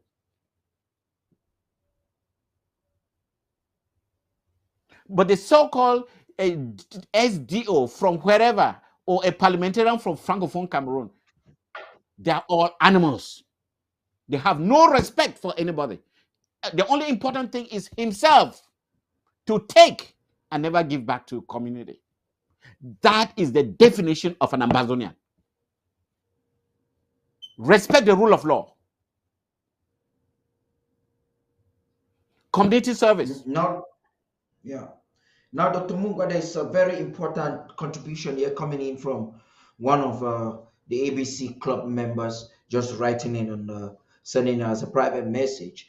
And I think it brings us back to the discussion of the Mamfe hospital ASIN. Now, I want to raise this, but there is a point about the burning of the hospital that we need to emphasize for the attention of the international community.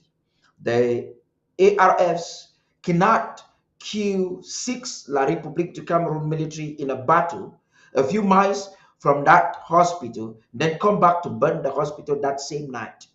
Only the loser in the battle could express his anger on an Ambazonian medical facility. Absolutely. This is logical, and Absolutely. it rubbishes the reports we have there from Exactly. It some vindicates proxy the media. ARFs. Yeah, absolutely. Vindicates the ARFs. It is very clear that there's so many forensic pieces of evidence that we can put together to demonstrate that this work could not have been done by the ARFs. It's abundantly clear. So we know it. And thanks for that contributor who brought up that very important fact. If they had just killed 6 terrorists. Why will they proceed to burn a local hospital? Why? I hope the Guardian is going to give us a response to that claim, or to that statement.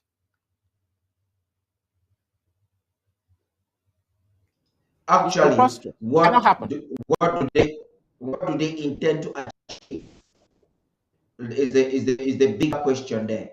What do they intend to achieve? How will they burn their own hospital?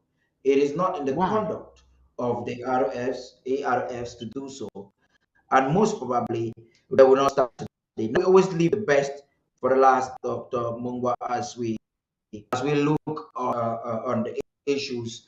We want to talk about the draft, but I want us to give a little bit of teaser. You definitely watched uh, Commander Willie, the coordinator for Manu County, yesterday, and the utterances he made out there passionately, audaciously, and you know when he speaks what is going to act.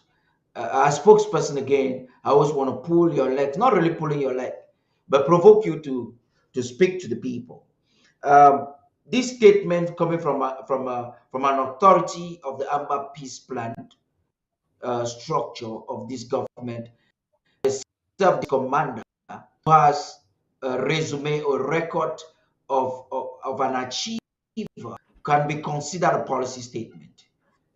Commander Willie stated audaciously and categorically, he said, come July 1st, Ambazonia is a no-go area zone for 70-seater buses coming in from Douala and other parts of the French Republic of Cameroon into Amazonia. And he went further to give his logical reasoning. Is this a discussion that you are aware of at the background? And do you think that the defense apparatus or authority of Amazonia has what it takes to enforce this come 1st of July? I mean, I don't think I have the power to go against or to say something contrary to what Commander Willie said. He's been on this struggle for a while. He's been the commander, Emmanuel, for a while. So he knows his neck of the woods more than I do. All I can say is let us draft.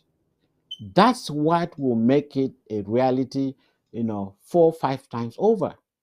Why should I even be discussing whether he meant it or not? To me, it's totally immaterial. He has always lived up to expectation. I think the best I would do is to draft and just make sure that he has the ammunition, he has the materials necessary to achieve it. Willie is one of the bravest commanders I know of because I've spoken to him on several occasions, and his determination is unparalleled. And I admire his leadership qualities. And I think the least I can do here is to encourage all Amazonians, both at home and abroad, to give him the materials he needs, because that is what is even lacking in most revolutions of this nature. What is lacking is leadership.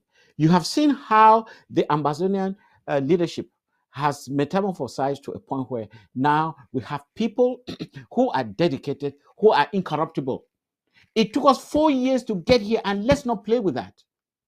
We shouldn't be asking questions as to whether whoever says this means it or not. We should look at his character and how he has executed his own part of this revolution from the beginning. And Comrade Willie is one of those I personally admire.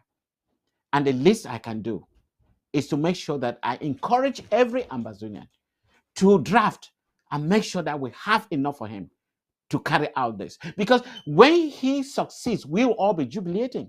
We'll not be asking him, can you please elaborate more on how you did? No, that is immaterial. He has done his groundwork, he has done his investigation, and he has come to a conclusion. I cannot challenge it. I can only encourage it. That's all I have to say. Over to you. Yeah, that's quite amazing there. I like your level of humility, and as a spokesperson, you're technical. You're not just like, okay, usurping authorities because you're a spokesperson. And that's quite amazing. I'm going through some of the comments we have here. They're so interesting, so many. I wonder if we'll be able to read all of it. Um, Milici says La Republic has always looked at us as subhumans, denigrated us, and called us dogs. They have never treated us as human beings. We ate we are done with them. Independence all the way. No retreat, no surrender. That's amazing. Thank you very much for that. Perhaps that should really be a booster for your clarion call that Amazonians would have to draft. Right. Absolutely.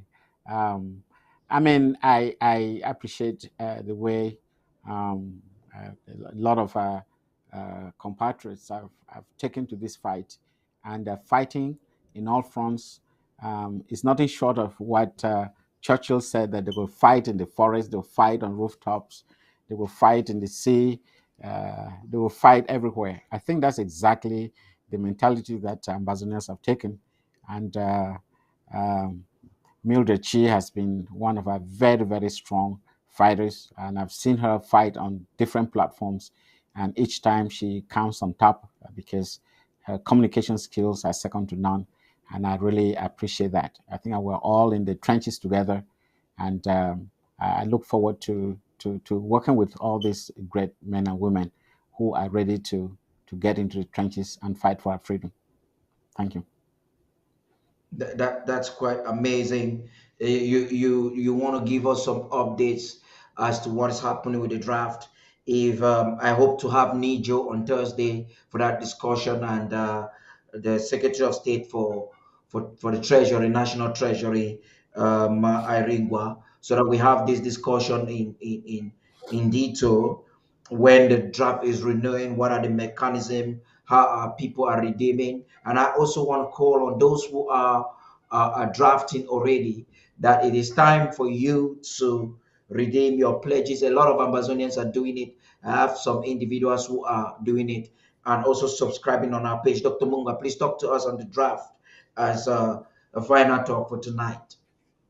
Yes, I mean, just talk And about a few highlights. maybe you want to make your final statement as well. Thank you. Yes, yes. I just want to make some highlights, and I was very, very pleased when I learned about quite a bunch of contribution coming from the home front, into in thousands of dollars. I think it is really very appreciative, and I would really like to take the occasion to thank these individuals for their patriotism, and it's really a show of strength, at least on the side of the interim government, to have reached into the hearts of these people who are actually in harm's way, and they are doing everything to make sure that we arrive where at the earliest convenience.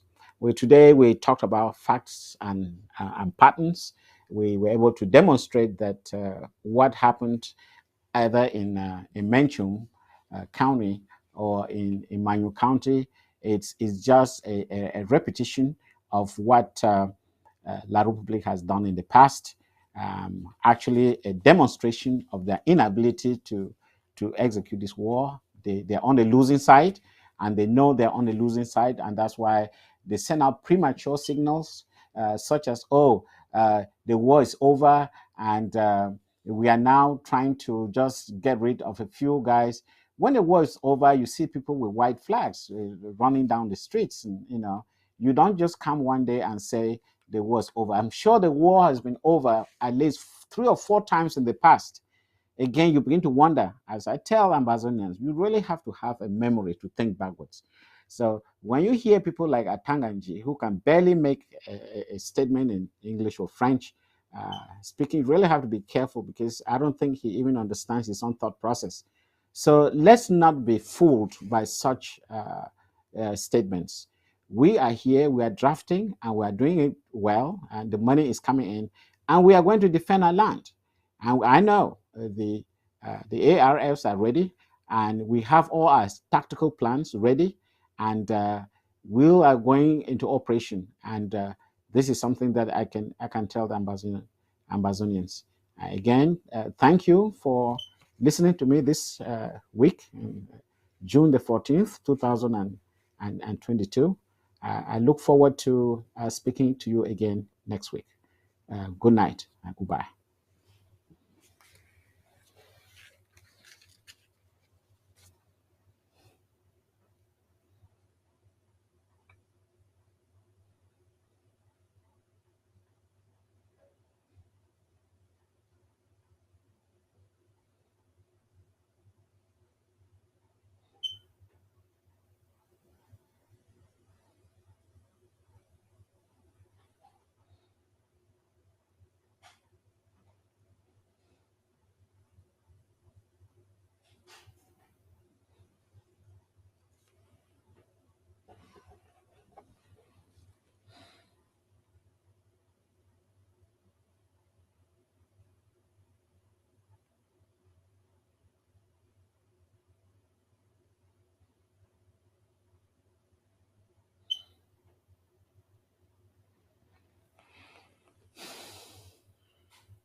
Your people, we deeply appreciate fellow Amazonians, ladies and gentlemen.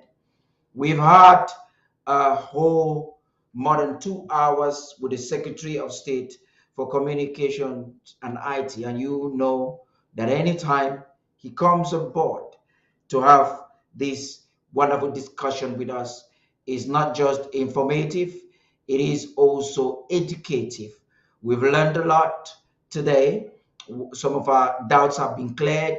We've been able to make our contribution. Tomorrow at 8 p.m. Amber time, I promise to be live with some of the defense officials and, if possible, resource mobilization officials. And we will be talking and examining the categoric statement that was made by Commander Willie. He says Amazonia shall be a no-go zone for 70-seater buses starting the first day of the month of July. It's just about 2 weeks ago. What is there on the ground? What is happening with the resources? Are the people giving it? Why do you make such a statement? Is it just all about anger? Commander Willie, you must take note, also said that Amazonia is going to do something bigger and better this year. That he's even confident that we might just win the war this year. That's quite amazing. Before I conclude this program, I want all of you watching to be reminded of this one thing, the reason why we must draft and draft and draft until we drop. Stay tuned.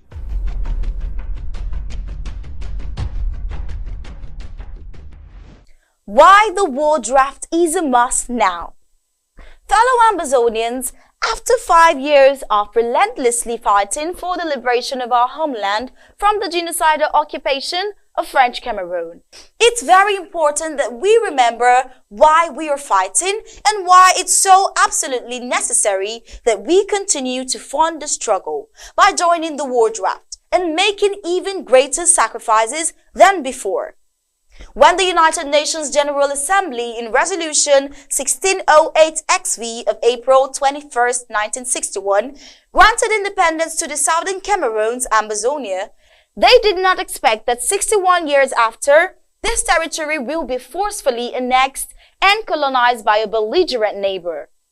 It must be noted here that the territory of the Southern Cameroons had already attained self-government as early as 1954, a status we enjoyed up to 1972, when the state of West Cameroon, Southern Cameroons, was illegally annexed, overrun and occupied by French Cameroon.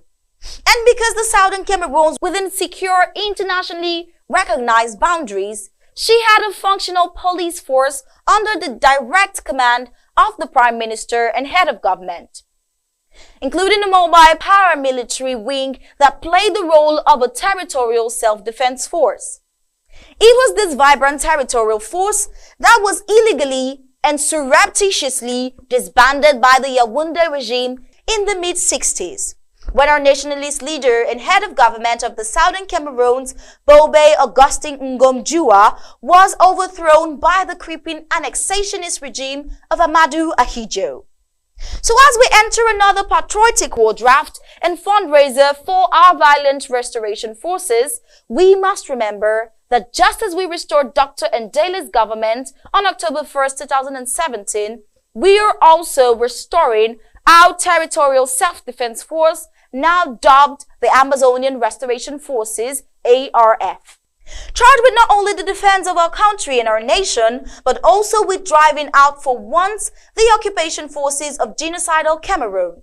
Taking part in the war draft for our Amazonian Restoration Forces is therefore a great patriotic duty that we must all embrace. As we speak, the country of Ukraine is under attack, with parts of her territory occupied by the Russians. We have seen how the Ukrainians have risen like one man to defend their territory, instituting a war draft that has prohibited men from the ages of 18 to 60 years of age from leaving the country.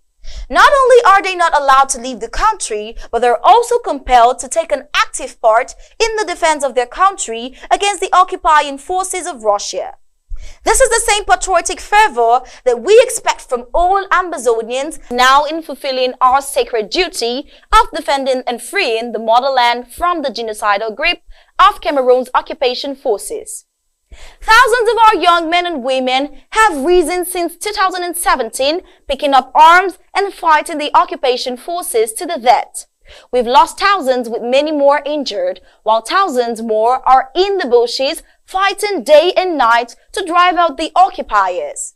It's therefore imperative that those of us, especially those in the diaspora, that are not confronting the enemy on the ground play our part and fulfill a sacred duty of drafting, raising the funds, and providing the logistics that our restoration forces need to resist the occupiers. Fellow Ambazonians, joining the draft and contributing generously is not a matter of choice for any Ambazonia, but a sacred duty to oneself, family, and the nation.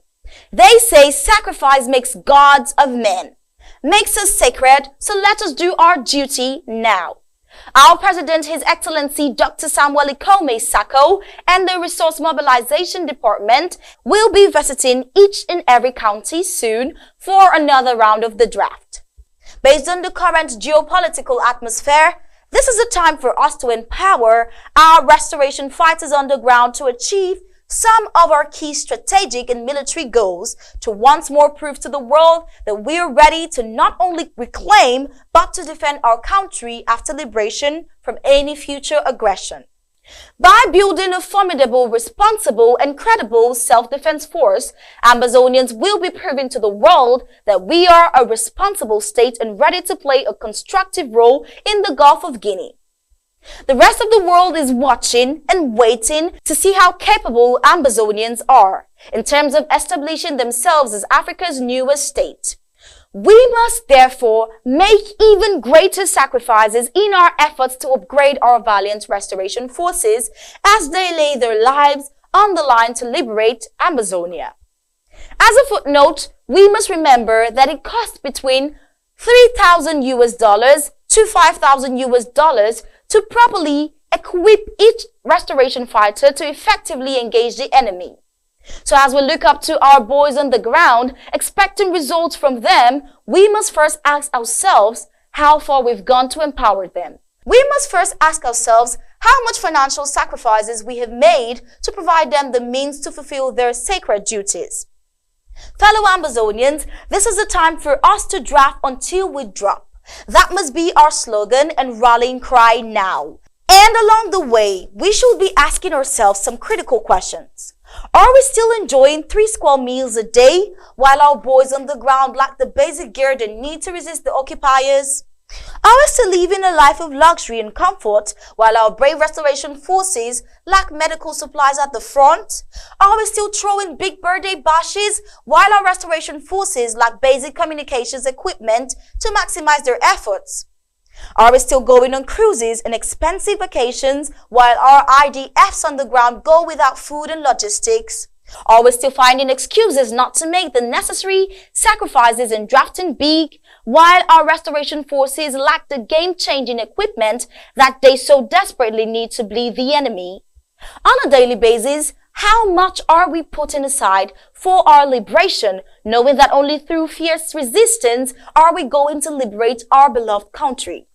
Are we providing the federal government and the CIC the means to carry out some of the critical intelligence and other special operations across the national territory? Fellow Ambazonians, as we ponder these questions, we must remember that a goal that is not funded is nothing but a wish. And we must not let Ambazonia die as a wish, because we fail to fulfill our patriotic duties by making the great sacrifices befitting of a great people. Fellow Ambazonians, the war draft once more is coming to your county. Stand up and be counted. No great victory was ever achieved than by greater sacrifices. We are enough, so let's draft, and draft until we drop. Our existence as a people depends on that. Yes, indeed, we are enough. Let us draft until we drop, because our existence as a people depends entirely and solely on that patriotic engagement and responsibility. Fellow Amazonians, ladies and gentlemen, it was State of the Liberation Movement with Dr. Martin Mungwa. And your host was none other but Tapa the King. We've had an extensive discussion. I want to encourage all those watching right now, before you go to bed tonight, subscribe, visit our page, subscribe, be a club member, join the team. It is the winning team. It is the team that knows what to do. It is the platform that is owned at least 100% by the peoples of Amazonia. After all has been stolen from us, after all has been deprived us for close to 60 years, the President of the Federal Republic of Amazonia believes that Amazonia has got the right and the leverage to own a platform. And this one platform that you, the people, own and enhance is ABC Amba TV, the people's television, the voice of Amazonia. Stay tuned until tomorrow. It was Tapa the King. Have a wonderful night. Bye-bye.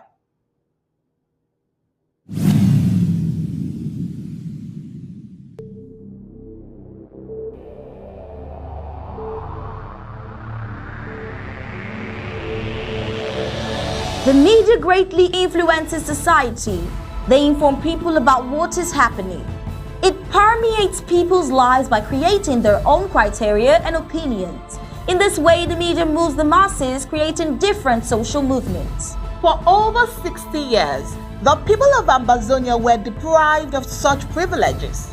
The privilege to enhance their own criteria and opinion. They have suffered cultural genocide for 6 long decades, but not in this age and not with undaunted ABC Amber News on board.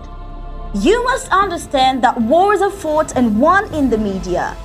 The speed of the revolution and Ambazonia's quest for freedom cannot be explained without highlighting the diligent use of the media. Franco-Cameroon colonizers, among other strategic moves, weaponized the media against Ambazonia for so long, and they continue to do so even today. The question would be, how much do the oppressed people of Ambazonia need to counter the media rage? Indeed, how much more is required to stop the genocide? The carnage in Ambazonia didn't start today. In 1961, 1972, 1984, 1992, Ambazonians were slaughtered in huge numbers and help was not forthcoming. Why? Because the oppressor was the piper in the media. The good news is we have what it takes to dictate the pace. Right now, ABC Amber TV is taking advantage of the wonders of multimedia aggressively to inform the misinformed and disinformed with undaunted and other revolutionary programs bringing it to the news untold stories. Most importantly, to win the media war by taking ABC Amber TV into every multimedia platform. In a word, where the importance of storytelling can never be overemphasized, Ambazonians has to tell her own story, not the other way round. And like we say it always, Ambazonia must narrate her story accurately. We can do this together, you know, right? You are just a click away. Visit our website at www.abcambertv.com, and the steps are quite simple. With just a click on the website, you can become a club member with so many benefits. You can also make a one-time donation, advertise and showcase your goods and services at the marketplace on the website. That was easy, right? You're welcome on board. And thank you for opting for the winning team.